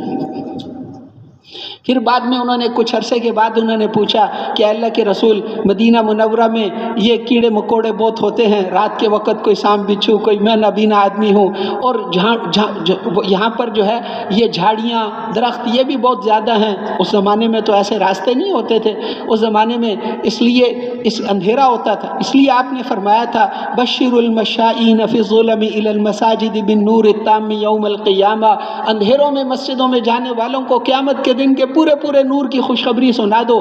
اس زمانے میں یہ باتیں کہی تھیں جب اندھیرا ہوتا تھا۔ ان کے اللہ کے رسول وہاں پر جھاڑیاں بہت ہیں، کیڑے مکوڑے بہت ہیں، میرا گھر بہت دور ہے، ہڈیاں کمزور ہو گئیں، کمزور آدمی ہوں، مجھے کوئی لانے والا بھی نہیں ہے، میں گھر میں نماز پڑھ لیا کروں۔ آپ نے فرمایا کوئی تمہیں اذان کی آواز آتی ہے؟ کہ اذان کی آواز تو آتی ہے، کہ تمہیں گھر نماز پڑھنے کی اجازت نہیں۔ اب بتاؤ ہمارے پاس کتنا عذر، ان سے زیادہ کوئی عذر ہے ہمارے پاس؟ نماز سے سارے مسئلے حل ہوتے ہیں، نماز اللہ سے لینے کا یقینی راستہ ہے۔ آپ پر جادو کر دیا تھا، حضور صلی اللہ علیہ وسلم پر جادو ہو گیا تھا، آپ کو بہت تکلیف ہوتی تھی، سوئیاں چبھتی تھیں، بھول جاتے تھے، تو آپ کو لوگ سمجھتے تھے بیمار ہیں۔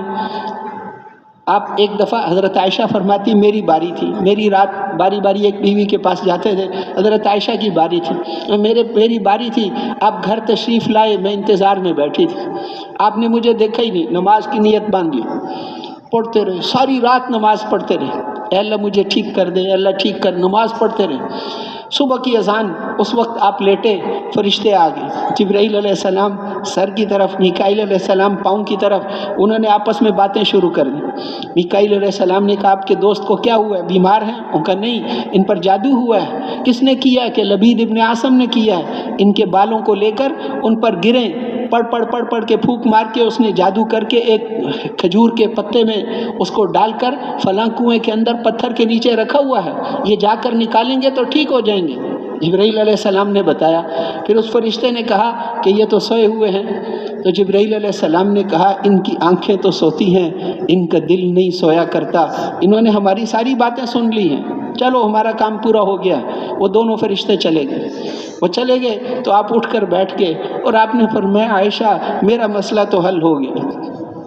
زید ابن حارثہ کو لے کر گئے اپنے ساتھ، وہ جو آپ کے منہ بولے بیٹے تھے، ان کو وہاں پر وہ پتھر اس سے وہ نکالا اور آپ ایسے جیسے رسیاں کھول دی، ٹھیک ہو گئی۔ پھر اس کو لوگوں کو بتایا بھی نہیں۔ حضرت عائشہ کہتی نہیں صحابہ کو بتاؤ اس نے یہ کیا ہے، نہیں میں اپنی وجہ سے کسی سے بدلہ نہیں لیتا، اس آدمی کو ساری زندگی بتایا بھی نہیں۔ تو اس لیے جادو کا علاج بھی نماز سے کرا لی، نماز سے مسئلے حل کراتے تھے۔ اگر میری نماز حضرت محمد صلی اللہ علیہ وسلم جیسی نماز بن گئی تو ابھی سے لے کر جنت میں جانے تک کے سارے مسئلے حل ہو گئے۔ دکان سے پلنا یقینی نہیں ہے، نماز سے پلنا یقینی ہے۔ نماز پلنے کا یقینی سبب ہے، نماز پلنے کا یقینی سبب ہے، نماز کامیابی کا یقینی سبب ہے۔ جس آدمی کا یقین صحیح ہوگا وہ دکان دیر سے کھلے کوئی بات نہیں، نماز میں کمی نہیں آنے دے گا، نماز میں تکبیر اولیٰ میں کمی نہیں آنے دے۔ میرے مسئلے تو نماز سے حل ہوتے ہیں، دکان پہ دیر ہوگی کوئی بات نہیں۔ تو نماز پر محنت کرنا، اپنی نماز کو خوبصورت بنانا، نماز میں ادھر ادھر کی حرکت نہیں کرنی، نماز میں 3 پابندیاں اپنے اوپر لگانی ہے۔ ہاتھوں کو نہیں ہلانا، نظر کی پابندی، ہاتھوں کی پابندی، دھیان اللہ کی طرف ہو، یہ ساری چیزیں اپنی نمازوں پر محنت، نماز کو اچھا بنانے کی محنت کرنا، آہستہ آہستہ پڑھنا، تیز تیز نہیں پڑھنا۔ تیز تیز پڑھے گا تو اس نماز کو اس کے منہ پر مار دیتے۔ رب مصلٍ، بہت سارے نمازی ان کی نماز ان پر لعنت کرتی ہے فرمایا۔ اس لیے نماز پر محنت کرنا، پھر سیکھ کر سارا دین سیکھ کر چلنا ہے، سیکھنا ہے، تجارت بھی سیکھنی ہے، اللہ کے احکام کو سیکھنا ہے، شادی بیاہ کیسے کرنے ہیں۔ مسلمان یہ نہیں کہتا کہ بس ہمارے گھر میں مال آئے، وہ تو دیکھتا ہے اس سے اللہ ناراض ہوں گے یا نہیں۔ وہ صحابی کی عورت، اس نے گھر سے جاتے ہوئے خامن کو کہا کہ 3 دن کا فاقہ ہو گیا، کوئی بات نہیں، لیکن تم ہمارے گھر میں حرام چیز لے کر نہ آنا، ہم جہنم کی آگ کو برداشت نہیں کر سکتے، حرام کو ہم برداشت نہیں کر سکتے، ہم نہ کھائیں، 1 دن اور فاقہ برداشت کریں گے، لیکن حرام ہمارے گھر میں لے کر نہ آنا۔ تو سیکھنا، کمائی پورا نہیں تولتا تو اس کو کبھی خوشیاں نصیب نہیں ہوں۔ اللہ کا حکم ہے پورا تولو، پورا تولو، کسی کا حق نہ کھاؤ۔ پورا نہیں تولے گا، پیٹرول پورا نہیں تولے گا، چیزیں پوری نہیں تولے گا، اس کو کبھی خوشیاں نہیں ملیں گی۔ کسی کا حق کھائے گا، اس کو خوشی نہیں ملے گی، اس کی کبھی بیوی بیمار، کبھی بچے بیمار، کبھی یہ ایکسیڈنٹ، کبھی وہ ایکسیڈنٹ، وہ تو اس کو پریشانیاں آئیں گی۔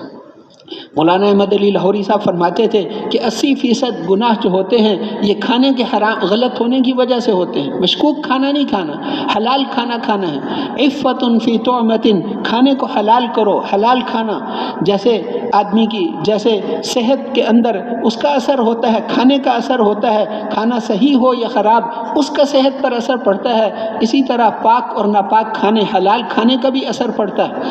نیک اچھا کھانا، حلال کھانا کھائے گا تو اعمال کا شوق پیدا ہوگا، اور ایسا کھانا مشکوک کھانا کھائے گا تو برائیوں کی طرف اس کا دھیان جائے گا۔ اسی طرح جو ہے اپنے اخلاق کو اچھا بنانا۔ 2 آدمیوں کو ان کی غلامی نے بہت فائدہ دیا۔ ایک حضرت زید ابن حارثہ رضی اللہ عنہ تھے۔ زید ابن حارثہ اپنی ماں کے ساتھ مکہ کے قریب رہتے تھے، اپنی ماں کے ساتھ اپنے ننہیال میں جا رہے تھے۔ ان کی ماں اپنی والد کے گھر جا رہی تھی، راستے میں ڈاکوؤں نے حملہ کیا، ان کو لوٹ لیا، زید ابن حارثہ کو پکڑ کر لے گئے، مکے کے بازار میں بیچ دیا۔ حکیم بن حزام نے خرید لیا، انہوں نے اپنی پھوپھی حضرت خدیجہ کو دے دیا، ہدیے کے طور پر دے دی۔ آپ کی جب شادی ہوئی، حضور صلی اللہ علیہ وسلم کے ساتھ شادی ہوئی، تو انہوں نے حضور کو وہ دے دیے، یہ آپ کی خدمت کرے گا، 10 سال کا بچہ۔ لیکن آپ نے ان سے غلاموں والا رویہ نہیں کیا، وہ تو غلام تھے، لیکن آپ نے غلاموں والا نہیں، ایسے بیٹوں کی طرح رویہ کیا۔ ان کے باپ اور چچا کو پتہ چل گیا، وہ چھڑانے کے لیے فدیہ لے کر آئے اور آ کر اللہ کے رسول کو کہا کہ آپ تو ہاشم کی اولاد ہو، آپ کے پردادا ہاشم کا ہاشم کی اولاد ہو، اور آپ تو خود ہی غلاموں کو آزاد کرتے ہو، ہم اپنے بچے کو چھڑانے کے لیے آئے ہیں، فدیہ لے لو، فدیہ سے زیادہ لے لو۔ آپ نے کہا بات کیا ہے؟ ان کا ہم زید کو لینے کے لیے آئے۔ آپ نے کہا اگر زید تمہارے ساتھ جانا چاہے تو ہم فدیہ نہیں لیں گے، بغیر فدیہ کے لے جاؤ، اور اگر وہ نہ جانا چاہے تو میں زبردستی تو نہیں بھیجوں گا۔ انہوں نے کہا ہمیں منظور ہے۔ اس بچے کو بلایا، اور بچے کو بلا کر آپ نے فرمایا ان کو پہچانتے ہو؟ کہاں جانتا ہوں، یہ میرے باپ، یہ میرے چچا کا، مجھے بھی جانتے ہو، اب تمہاری مرضی ہے، ان کے ساتھ جانا ہے تو فدیہ نہیں لوں گا، بغیر فدیہ کے چلے جاؤ۔ تو انہوں نے کہا کہ میں آپ کو چھوڑ کر کیسے جا سکتا ہوں؟ باپ اور چچا نے کہا کہ اے زید، تو سارے خاندان کو غلامی کو ترجیح دیتا ہے، خاندان پر، ماں باپ سارا خاندان ادھر ہے، ان کو چھوڑ کر؟ اس نے کہا ہاں، میں نے ان میں ایسی بات دیکھی ہے، میں ان کو کبھی چھوڑ کر نہیں جا سکتا۔ اس وقت آپ نے خوش ہو کر ان کو اپنی گود میں بٹھا لی، کہ میں نے اس کو اپنا بیٹا بنا لیا۔ اب ان کو سارے مکے والے زید ابن محمد کہتے تھے، زید ابن محمد، اور حضور کو ابو زید کہتے تھے، زید کے باپ۔ پھر اللہ نے قرآن میں بھی ان کا نام لیا۔ انعام یہ ملا کہ اللہ نے صرف ایک صحابی کا نام قرآن میں لیا، کسی اور صحابی کا نام قرآن میں نہیں۔ فلما قضى زید منها وطرا زوجناکها، اللہ نے زید کا نام قرآن میں لیا۔ کروڑوں انسانوں نے آج تک پڑھا، اور قیامت تک اس کے نام کو اللہ نے عبادت بنا دی، اس کے نام کو پڑھنے سے نیکیاں ملتی ہیں، قرآن کا حرف بن گیا۔ اس صحابی کا نام، وہ زید ابن حارثہ گھر میں رہتا تو زید حارثہ کا بیٹا تھا، لیکن اس کو غلامی نے حضور کی مجلس میں پہنچا دیا۔ حب رسول اللہ بن گئے، اللہ کے رسول کے محبوب بن گئے۔ حضرت عمر ان کے بیٹے کو وظیفہ زیادہ دیتے تھے، اپنے بیٹے کو کم دیتے تھے۔ حضرت عمر کے زمانے میں تو ان کے بیٹے نے کہا وہ غلام کا بیٹا اور یہ میں تو امیر المومنین کا بیٹا، تو حضرت عمر نے فرمایا کہ اس کے باپ سے، حضور کو اس کے باپ سے، تیرے باپ سے زیادہ محبت تھی، اور حضور کو اس کے ساتھ تیرے سے زیادہ محبت تھی، اس لیے اس کا وظیفہ زیادہ ہو، تمہارا وظیفہ کم ہے۔ ایک تو زید ابن حارثہ کو غلامی نے بہت نفع دیا، دوسرا سلمان فارسی تھے۔ سلمان فارسی بکتے بکاتے اپنے گھر سے حق کی تلاش میں نکلے تھے، آگ کی پوجا ان کی قوم کرتی تھی، گھر والے وہاں سے ایک عیسائی کے پاس پہنچ گئے، اس عالم کی خدمت کرتے رہے، وہ مرنے لگا، اس نے کہا فلاں عالم کے پاس چلے جاؤ، وہ حق عالم ہے، اس نے اگلے کے پاس، اس نے اگلے کے پاس، آخری والے نے اسے کہا کہ اب دنیا میں کوئی بھی عالم باقی نہیں رہا، آخری نبی البتہ آئے ہیں، آخری نبی، ان کی 3 نشانیاں ہیں، ہدیہ قبول کریں گے کھائیں گے، صدقہ قبول نہیں کریں گے لیکن کھائیں گے نہیں، غریبوں کو دے دیں گے، اور ان کی کمر پر مہر نبوت ہے۔ اب انہوں نے ایک اکیلے سفر تو کر نہیں سکتے تھے، ایک قافلے کے ساتھ کہا یہ مال بھی لے لو اور مجھے عرب تک پہنچا دو۔ انہوں نے آگے جا کر ان کو بیچ بھی دیا، مال بھی لے لیا، آگے جا کر آزاد لوگوں، اس زمانے میں غلام بکتے تھے تو ان کو بھی بیچ دیا۔ پھر وہ 10 آقا کے پاس بکتے رہے، اس نے آگے بیچا، اس نے آگے بیچا، اس نے آگے، 10ویں کے پاس جب پہنچے تو وہ ایک یہودی تھا، مدینہ منورہ میں پہنچ گئے۔ اب ان کو پتہ چلا کہ اللہ کے رسول ہجرت کر کے آئے ہیں، تو پہلے دن ایک پلیٹ میں کھجوریں لے کر پہنچ گئے کہ یہ صدقہ ہے، آپ نے کہا غریبوں کو دے دو۔ دوسرے دن پھر ایک پلیٹ میں کھجوریں رکھ کر پہنچ گئے کہ یہ ہدیہ ہے، آپ نے کہا لے آؤ، خود بھی اس میں سے کھایا۔ پھر کہا تیسری نشانی بھی دیکھ لو، وہ مہر نبوت بھی دکھا دی، وہ کلمہ پڑھ کے مسلمان ہو گئے۔ بدر اور احد میں شریک نہیں ہو سکے تھے کیونکہ غلام تھے، لیکن آپ نے کہا آقا سے مکاتبت کر لو، انہوں نے آقا سے مکاتبت کی۔ مکاتب کا مطلب ہوتا ہے کہ پیسے لے کر مجھے چھوڑ دو، تو وہ مکاتب بنے کہ اتنے کھجور کے درخت لگاؤ، 100 درخت لگاؤ، جب وہ پھل دیں تو پھر ہم تمہیں آزاد کریں۔ خندق کی لڑائی سے پہلے وہ آزاد ہو گئے، آپ نے اپنے ہاتھوں سے وہ پودے لگائے، 1 سال میں وہ پھل دینے والے بن گئے، پھر وہ آزاد ہو گئے۔ خندق انہی کے اشارے سے کھدی تھی، ان کا یہ مشورہ تھا، ان کے مشورے سے کھدی۔ تو حضور نے 2 کی جوڑی بنائی تھی، حضرت سلمان فارسی کی جوڑی۔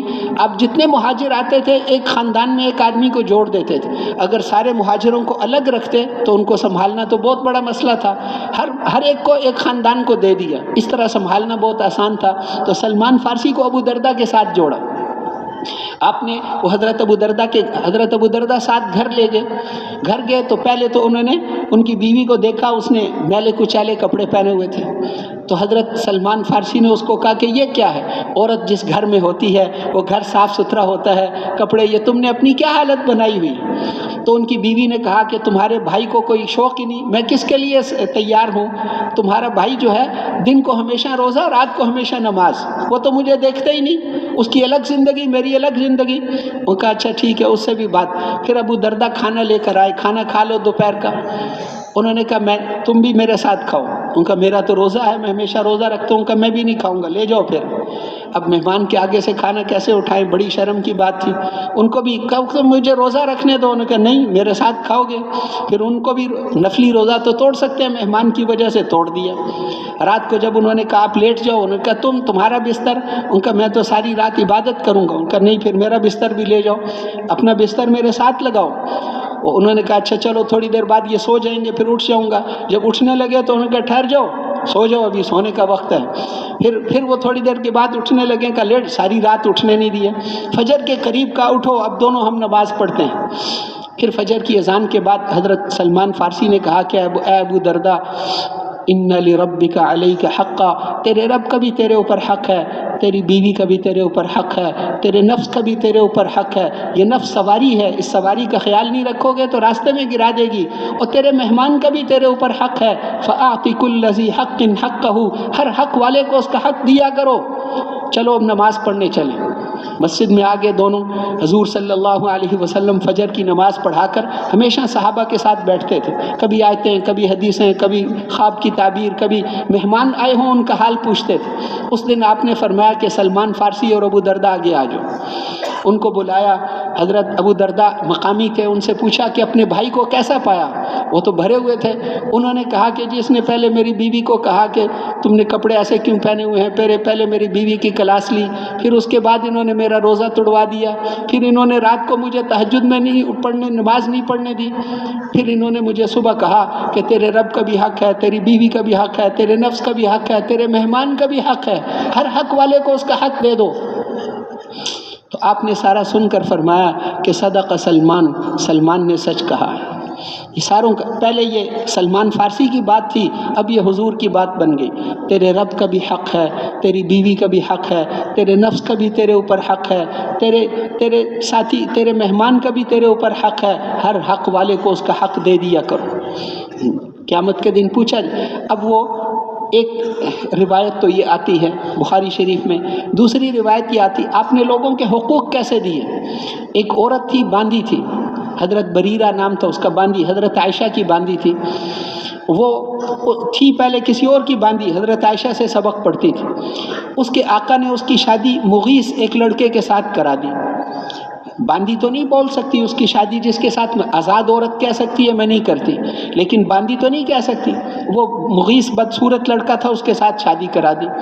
تو اس نے اپنے آقا کو کہا کہ مجھے مکاتب بنا دو، پیسے مقرر کرو، میں دے کر تمہیں آزاد ہو جاؤں۔ اس نے کہا ٹھیک ہے، اتنی چاندی تم دے دو تو تم آزاد ہو جاؤ گی۔ وہ حضرت عائشہ کے پاس گئی کہ اماں جان میری مدد کرو، مجھے مکاتب بنا دیا ہے۔ تو انہوں نے سن کر فرمایا کہ اس سے اچھی بات تمہیں نہ بتاؤں، میں سارے پیسے دے کر تمہیں خرید لیتی ہوں، پھر میں تمہیں آج ہی آزاد کر دوں گی۔ تو اس کے مولا نے کہا کہ بشرطے کہ ولا مجھے ملنی چاہیے۔ خیر، آپ حضرت عائشہ نے اسے خرید لیا، وہ خرید کر آزاد کر دیا۔ اور وہ چونکہ سبق پڑھتی تھی، اسے مسئلے کا پتہ تھا کہ باندھی جب آزاد ہو تو وہ اپنے خامن کو چھوڑ سکتی، اپنے خامن کو چھوڑ سکتی۔ تو بریرہ نے آزاد ہوتے ہی پہلی بات یہ کی کہ اس نے کہا میں نے مغیث کو چھوڑ دیا، اپنے خامن سے آزادی اختیار کر لی۔ عورت جب آزاد ہو اس کو یہ حق شریعت دیتی۔ تو اب اس کو تو بہت محبت تھی اس لڑکے کو، اس نے وہ پیچھے پیچھے پھرتا تھا، بہت سفارشیں کی، لیکن اس نے کہا مجھے دوبارہ نظر نہ ہو۔ پھر وہ ایسے دیوانہ جیسا ہو گیا، گلی گلی میں پھرتا تھا۔ حضور صلی اللہ علیہ وسلم نے دیکھا اس کا کیا حال ہو گیا ہے، انہوں نے کہا آج ہم اس کی سفارش کریں گے۔ اور وہ کہہ رہا تھا اس وقت کہ کوئی ہے جو مجھے بریرہ سے ملا دے، کوئی ہے جو مجھے بریرہ سے ملا دے۔ حضور صلی اللہ علیہ وسلم واپس گئے، آپ نے کہا بریرہ کو بلاؤ۔ بریرہ کو بلایا، آپ نے فرمایا کہ مغیث کا کیا قصہ ہے، مغیث کا کیا قصہ ہے؟ تو اس نے کہا کہ اللہ کے رسول میں آزاد ہوئی اور مجھے اختیار ملا اور میں نے اس کو چھوڑ دیا، میں نے اپنے خاوند کو اس کو مغیث کو چھوڑ دیا۔ تو آپ نے فرمایا کہ کوئی نظر ثانی؟ اس نے کہا کوئی نظر ثانی نہیں۔ اب کہا ہم سفارش کرتے ہیں۔ تو اس نے، وہ بھی شاگرد تھی، اس لیے اس نے کہا کہ یہ آپ کا حکم ہے یا مشورہ ہے؟ اگر آپ کا حکم ہے تو میں نہیں بول سکتی، مجھے پتہ ہے مجھے پھر اختیار نہیں ہے، اور اگر آپ کا مشورہ ہے تو پھر سوچوں گی۔ تو آپ نے فرمایا کہ یہ حکم نہیں ہے، حکم تو اللہ کی طرف سے آپ دیتے تھے۔ آپ نے کہا حکم نہیں مشورہ ہے، تو اس نے فوراً کہا لا حاجۃ لی فیہ، مجھے اس کی کوئی ضرورت نہیں ہے۔ آپ نے، اب آدمی یہ حدیث پڑھ کے کانپ جاتا ہے، کس کو سفارش کر رہے ہیں، کون کر رہا ہے؟ اس کائنات کی سب سے بڑی ہستی، نبیوں کے سردار، اور ایک گھر کی باندی کو، اس کو سفارش کر رہے ہیں، کہتے ہیں تم اپنے خامن سے رجوع کر لو۔ اس نے کہا مجھے ضرورت نہیں، آپ کا مشورہ ہے تو مجھے ضرورت نہیں ہے۔ آپ نے کہا بس بات ختم ہو گئی، مغیث کا قصہ ختم ہو گیا۔ لیکن حق کیسے دلواتے ہیں یہ آپ انسانیت کو بتا کے، اس کو یہ نہیں کہا میری بات نہیں مانتی، نہیں یہ نہیں کہا بس بات ختم ہو گئی۔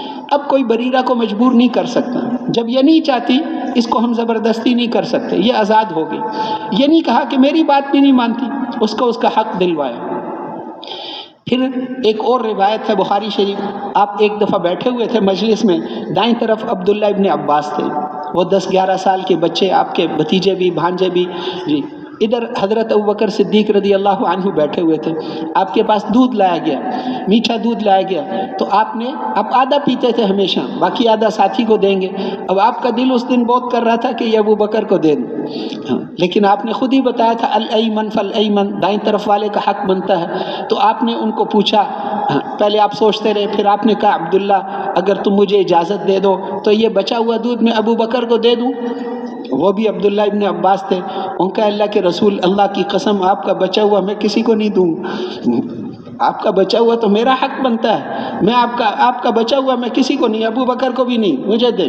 تو آپ نے ناراض ہو کر فَتَلَّهُ فِي يَدِهِ، دے دیا غصے سے، کہا لے پی لے، لیکن کہا کہ ابو بکر حق تو انہی کا بنتا ہے۔ تو ہر ایک کا حق ادا کیا، اللہ کا کیا حق ہے، اللہ کے بندوں کا کیا حق ہے، باپ کا کیا حق ہے، ماں کا کیا حق ہے، بیوی کا کیا حق ہے، بیوی کا حق کیسے ادا کرو، یہ سب سکھا کر گئے ہمیں، کیسے اخلاق سکھائے۔ آپ جب بھی گھر میں آتے تھے مسکراتے تھے، مسکراتے ہوئے گھر میں آتے تھے، اور جب بھی گھر میں آتے تھے مسواک کرتے تھے، ہمیشہ گھر میں میرے منہ سے کوئی بو وغیرہ نہ آئے، اور آپ جب بھی گھر میں آتے تھے سلام کرتے تھے، سلام کر کے گھر میں داخل ہوتے تھے۔ بیویوں کے حقوق کیسے ادا کیے، کیسے ان کے ساتھ نبھا کر دکھایا، اس سے نہیں، رشتہ داروں کے ساتھ، اپنے دامادوں کے ساتھ کیسے زندگی گزاری، اپنے بیٹی کے ساتھ کیسے زندگی گزاری، بیٹی کے کیسے حقوق ادا کیے، یہ ساری کی ساری چیزیں اچھے اخلاق سکھا کر گئے۔ کان خلقہ القرآن، حضور کے اخلاق قرآن کے برابر تھے۔ یرضی لرضاہ ویسخط یغضب لغضبہ، جن چیزوں سے اللہ راضی ہوتے ہیں ان سے آپ راضی ہوتے تھے، اور جن چیزوں سے اللہ ناراض ہوتے ہیں ان سے آپ بھی ناراض ہوتے تھے۔ لم یکن فاحشا ولا متفحشا، بے حیائی کو برداشت نہیں کرتے تھے، بازاروں میں آوازیں نہیں کستے تھے۔ لا یجزی السیئۃ بالسیئۃ، برائی کا بدلہ برائی سے نہیں دیتے تھے، معاف کر دیتے تھے، غریبوں کے ساتھ بیٹھنے کو ترجیح دیتے تھے، لوگوں کی بیماروں کی عیادت کرنے 3 میل دور گھر، اس کی عیادت کرنے کے لیے تشریف لے گئے۔ طلحہ ایک نوجوان بیمار ہوا، اس کے گھر تشریف لے گئے، عیادت کرنے کے لیے جاتے تھے، اور جنازوں میں شرکت فرماتے تھے۔ غلاموں کی دعوت کو بھی قبول کر کے غلاموں کے ساتھ خالی زمین پر بیٹھ کر کھانا کھاتے تھے۔ کسی سے خوش ہوتے تھے تو نظریں جھکا دیتے تھے، کسی سے خفا ہوتے تھے تو چہرہ پھیر لیتے تھے۔ ان کے چہرے سے صحابہ سمجھ جاتے تھے کہ کیا کرنا ہے۔ حضور صلی اللہ علیہ وسلم کے اخلاق، ساری زندگی کسی کی طرح پاؤں نہیں پھیلائے اور چلنے میں تیز چلتے تھے. متکبر آدمی تیز نہیں چلتا، تیز چلتے تھے آپ. صحابہ کہتے ہیں ہمیں آپ کے ساتھ دوڑنا پڑتا تھا، آپ کے ساتھ مشقت میں ہم پڑ جاتے تھے. تیز چلتے تھے حضور صلی اللہ علیہ وسلم، تیز چلتے تھے. کبھی کبھی کسی صحابی کا ہاتھ پکڑ کر اس کو سورہ فاتحہ سکھائی، کسی کو تحیات سکھائی. ایسے آپ تواضع والے تھے، عاجزی والے تھے. آپ فرماتے تھے میں ایسے بیٹھتا ہوں جیسے غلام بیٹھتے ہیں، میں ایسے کھانا کھاتا ہوں جیسے غلام کھانا کھاتے ہیں. وہ حضور صلی اللہ علیہ وسلم والے اخلاق اپنانا. آپ فرماتے تھے کہ وہ مسلمان جو لوگوں کے ساتھ گھل مل کر رہے اور ان کی تکلیفوں پر صبر کرے. جب لوگوں کے ساتھ رہیں گے تو صبر کرنا پڑے گا. لوگوں کے ساتھ گھل مل کر رہے، ان کی تکلیفوں پر صبر کرے. خیر من المسلم الذی لا یخالط الناس ولا یصبر علی اذاہم. وہ اس مسلمان سے بدرجہ بہتر ہے جو لوگوں کے ساتھ گھل مل کر نہ رہے اور ان کی تکلیفوں پر صبر نہ کرے. ایک مرتبہ آپ نے صحابہ سے فرمایا کیا میں تمہیں نمازوں سے، روزوں سے، صدقوں سے بڑا عمل نہ بتاؤں؟ سب متوجہ ہو گئے. یہ طلب پیدا کرنا آپ کا مزاج تھا. بغیر طلب کے بڑی بات بھی بتا دو تو لوگ ایسے ہی گزار دیتے ہیں. اس لیے آپ نے طلب پیدا کی. صحابہ کو کہا کہ الا انبئکم بافضل درجۃ من الصلوات والصیام. نماز سے، روزوں سے، صدقے سے بڑا عمل نہ بتاؤں؟ صحابہ نے عرض کیا اللہ کے رسول ضرور بتائیں. آپ نے فرمایا کہ آپس کا جوڑ، اصلاح ذات البین، آپس کے جوڑ کے ساتھ چلنا یہ نمازوں سے، روزوں سے بھی بڑا عمل ہے. اور پھر فرمایا کہ وہ افساد ذات البین، آپس کا توڑ، یہ تو نیکیوں کو مونڈ دیتا ہے. جیسے اس طرح مونڈ دیتا ہے ایسے یہ نیکیوں کو ختم کر دیتا ہے. آپس کا جوڑ، آپس کے جوڑ کے ساتھ رہو. المؤمن یألف ویؤلف ولا خیر فی من لا یألف ولا یؤلف. مومن وہ ہوتا ہے جو مانوس ہوتا ہے، لوگ اس سے مانوس ہوتے ہیں، اور جو مانوس نہ ہو، لوگ اس سے بات نہ کر سکیں، اس کے لیے کوئی خیر نہیں. پھر آپ نے فرمایا کہ کوئی مومن اپنی بیوی سے کبھی بغض نہیں رکھتا. کوئی مومن اپنی بیوی سے بغض نہیں کرتا، اس لیے کہ اگر اس کی ایک بات تمہیں پسند نہیں ہے تو جو باتیں پسند ہیں وہ دیکھا کرو. ہر چیز پسند ہو یہ تو جنت میں ہوگا. اگر آپ چاہو کہ میرا بیٹا وہ کرے جو میں چاہتا ہوں تو یہ تو نہیں ہو سکتا. میری بیوی وہ کرے جو میں چاہتا ہوں تو یہ تو جنت میں تو ہوگا، یہاں نہیں ہوتا. اس لیے صبر کرو. آپ نے فرمایا کہ عورت تو ٹیڑھی پسلی کی طرح ہے. یہ اس کا عیب نہیں کہ یہ اس کی خوبی ہے. یہ عیب نہیں بتا رہے کہ عورت ٹیڑھی کی پسلی کی طرح ہے، اگر سیدھا کرو گے تو ٹوٹ جائے گی. یہ غلطی نہ کرنا، سیدھا نہ کرنا، ٹوٹ جائے گی. اور اگر ٹیڑھا ہوتے ہوئے اس سے فائدہ اٹھاؤ تو اٹھا لو. ٹیڑھا ہوتے ہوئے، پسلی تو ٹیڑھی ہے تو فائدہ دیتی ہے. اس لیے عورت کے ساتھ اس کی جو خوبیاں ہیں وہ دیکھو. ایک آدمی حضرت عمر کے پاس بیوی کی شکایت لے کر آیا. اس نے باہر سنا تو ان کی بیوی ان پر غصے ہو رہی تھی، بہت غصے ہوئی. پھر وہ باہر نکلے. اس نے کہا کہ جی میں تو بیوی کی شکایت لے کر آیا تھا، لیکن یہاں تو آپ کے گھر میں خود بھی. انہوں نے کہا کہ اللہ کے بندے، وہ میرے بچوں کی ماں ہے، میرے کپڑے صاف کرتی ہے، برتن دھوتی ہے، سارے اتنے کام میرے کرتی ہے، میں اس کی اتنی باتیں بھی برداشت نہیں کروں. اس نے کہا جی میں سمجھ گیا کہ جو خوبیاں ہیں وہ دیکھا کرو، اس کی خوبیاں دیکھا کرو. وہ کسی اور کے پاس نہیں جاتی، تمہارے ساتھ ہے، اس لیے اس کی خوبیاں دیکھا کرو. تم میں بہترین آدمی وہ ہے جو اپنی بیوی سے اچھا سلوک کرے. تو اس لیے جو ہے وہ اچھا سلوک کرنا، گھر والوں کے ساتھ اچھا سلوک، رشتہ داروں کے ساتھ، اپنے ساتھیوں کے ساتھ اچھا سلوک کرنا. مخلوق کے ساتھ اچھا سلوک کرو. یہ مخلوق اللہ کا کنبہ ہے. اللہ کے نزدیک سب سے افضل وہی ہے جو اس کے ساتھ اچھا سلوک کرے. پھر ہر عمل کو اللہ کے راضی کرنے کے لیے کرنا. اس لیے کہ مخلوق تو ہمیں کوئی فائدہ نہیں دے سکتے، وہ تو خود ہی محتاج ہیں. جیسے ایک مری ہوئی بھینس سے کچھ نہیں ہوتا، ایسے ان وزیروں سے بھی کچھ نہیں ہوتا. اللہ کرتے ہیں، اللہ کے حکم سے ہوتا ہے. اللہ کو راضی کرنے کے لیے کرنا ہے. اور میرے محترم بھائیو اور دوستو، یہ کام ہماری زندگی کا مقصد ہے. یہ دعوت والا کام ہمیں اسی کے لیے بنایا ہے. وَكَذَلِكَ جَعَلْنَاكُمْ أُمَّةً وَسَطًا لِتَكُونُوا شُهَدَاءَ عَلَى النَّاسِ وَيَكُونَ الرَّسُولُ عَلَيْكُمْ شَهِيدًا. ہم پٹھان نہیں ہیں، ہم بلوچ نہیں ہیں، ہم پنجابی نہیں ہیں، ہم پاکستانی نہیں ہیں، ہم مسلمان ہیں، حضور صلی اللہ علیہ وسلم کے امتی ہیں. اور پوری دنیا میں اللہ کا پیغام پہنچانا یہ ہماری زندگی کا مقصد ہے. وَكَذَلِكَ جَعَلْنَاكُمْ أُمَّةً وَسَطًا.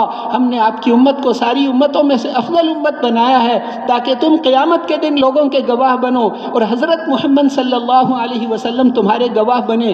اللہ کے پیغام کو لے کر دنیا میں پھرنا اور ساری دنیا کے انسانوں کے پاس جانا یہ ہماری زندگی کا مقصد ہے. ہمیں بنائی اس کے لیے ہے. اس لیے اللہ کے پیغام کو ساری دنیا میں لے کر جائیں گے۔ اللہ کی مدد ہمارے ساتھ ہے۔ ان تنصروا اللہ ینصرکم، تم اللہ کے دین کی مدد کرو، اللہ تمہاری مدد کریں گے۔ ہم اللہ کے دین کی کیا مدد کریں گے؟ ہم تو کمزور ہیں، وہ قدرت والے اللہ، وہ قوت والے اللہ، وہ ہماری مدد کریں گے۔ اللہ جل شانہ بڑی طاقت والے ہیں، بڑی قدرت والے ہیں۔ پچھلی بڑی بڑی قوموں کے حالات صرف قرآن میں بتائے کہ ان کے پاس سب کچھ تھا، کسی چیز کی کمی نہیں تھی۔ کم ترکوا من جنات وعیون وزروع ومقام کریم، کتنے باغ اور چشمے چھوڑ کر چلے گئے، کتنی عزت کی کھیتیاں اور کتنی عزت کی بیٹھنے کی جگہ تھی، اور کتنی عورتیں، کتنے سامان، کتنا کچھ ان کے پاس تھا، لیکن وہ سب چھوڑ کر چلے گئے۔ ان کے مرنے پر نہ زمین روئی نہ آسمان رویا۔ اس لیے اللہ جل شانہ نے ہمیں تھوڑا وقت دیا ہے، دین پر ہم اپنی صلاحیتوں کو لگائیں گے۔ یہ کام ہماری زندگی کا مقصد ہے، اسی کے لیے اللہ نے ہمیں بنایا ہے، اور کام آسان ہے اس لیے کہ اللہ کی مدد ہمارے ساتھ۔ کسرا نے آپ کا خط پھاڑا کہ آپ نے اپنا نام پہلے لکھا ہوا تھا۔ یہ خط محمد الرسول اللہ کی طرف سے فارس کے بڑے کسرا کے نام ہے، تو اس نے اسی لائن کو پڑھ کے اس نے کہا کہ میرے نام سے پہلے اپنا نام لکھ دیا، خط ہی پھاڑ دیا۔ تو آپ نے فرمایا اس نے ہمارا خط نہیں پھاڑا، اس نے اپنا ملک ہی پھاڑ دیا۔ ہلاکا کسرا ہلاک ہو گیا، آج کے بعد کوئی کسرا نہیں آئے گا۔ تو اس لیے اللہ کی مدد داعی کے ساتھ ہوتی ہے، اللہ کی مدد داعی کے ساتھ ہوتی ہے، اللہ کی مدد آپ کے ساتھ۔ موسیٰ علیہ السلام، انہوں نے، قوم نے جب کہا کہ ہم پکڑے گئے، انہوں نے کہا کلا، ہرگز نہیں، ان معی ربی، میرا رب میرے ساتھ ہے، وہ مجھے راستہ دکھائے گا۔ تو اللہ ہمارے ساتھ ہے، داعی کے ساتھ اللہ کی مدد ہوتی۔ کسی بستی والے 100% نمازی ہوں، 100% روزے دار ہوں، 100% زکوٰۃ دیں، 100% حج کریں، ٹھیک ہے آخرت میں جنت ملے گی، دنیا میں مدد کا وعدہ صرف داعی کے ساتھ۔ وَلَقَدْ سَبَقَتْ كَلِمَتُنَا لِعِبَادِنَا الْمُرْسَلِينَ إِنَّهُمْ لَهُمُ الْمَنْصُورُونَ وَإِنَّ جُنْدَنَا لَهُمُ الْغَالِبُونَ۔ تو یہ ہمارا کام ہے، اسی کے ذریعے اللہ ہمیں پالیں گے۔ یہ ہماری دنیا اور آخرت کے لیے کافی ہے، دنیا اور آخرت کے لیے کافی ہے۔ حضور صلی اللہ علیہ وسلم ہر حال میں اس کو کیا۔ وہ مکے والے آ کر کبھی کیا کہتے، کبھی کہ آپ کو عورتیں چاہیے، آپ کو مال چاہیے، آپ کو حکومت چاہیے۔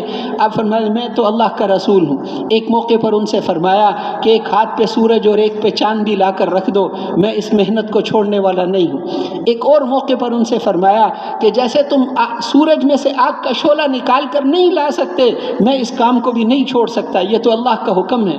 ایک اور موقع پر ان سے فرمایا لَيَنْفَذَنَّ هَذَا الْأَمْرُ أَوْ تَنْفَرِدُ سَالِفَتِي، یہ گردن کٹ کے جدا ہو سکتی ہے، یا یہ دین زندہ ہوگا، میں اس کام کو چھوڑنے والا نہیں ہوں، جب تک زندہ ہوں میں اس کو چھوڑنے والا نہیں ہوں۔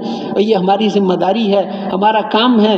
ہم ڈاکٹر نہیں، انجینئر نہیں، ہم تاجر نہیں، یہ تو عارضی نسبتیں ہیں، فانی نسبتیں ہیں۔ ہماری اصل نسبت یہ ہے، ہم مسلمان ہیں، اللہ کے پیغام کو ساری دنیا کے انسانوں تک پہنچانا، یہ ہماری زندگی کا مقصد ہے۔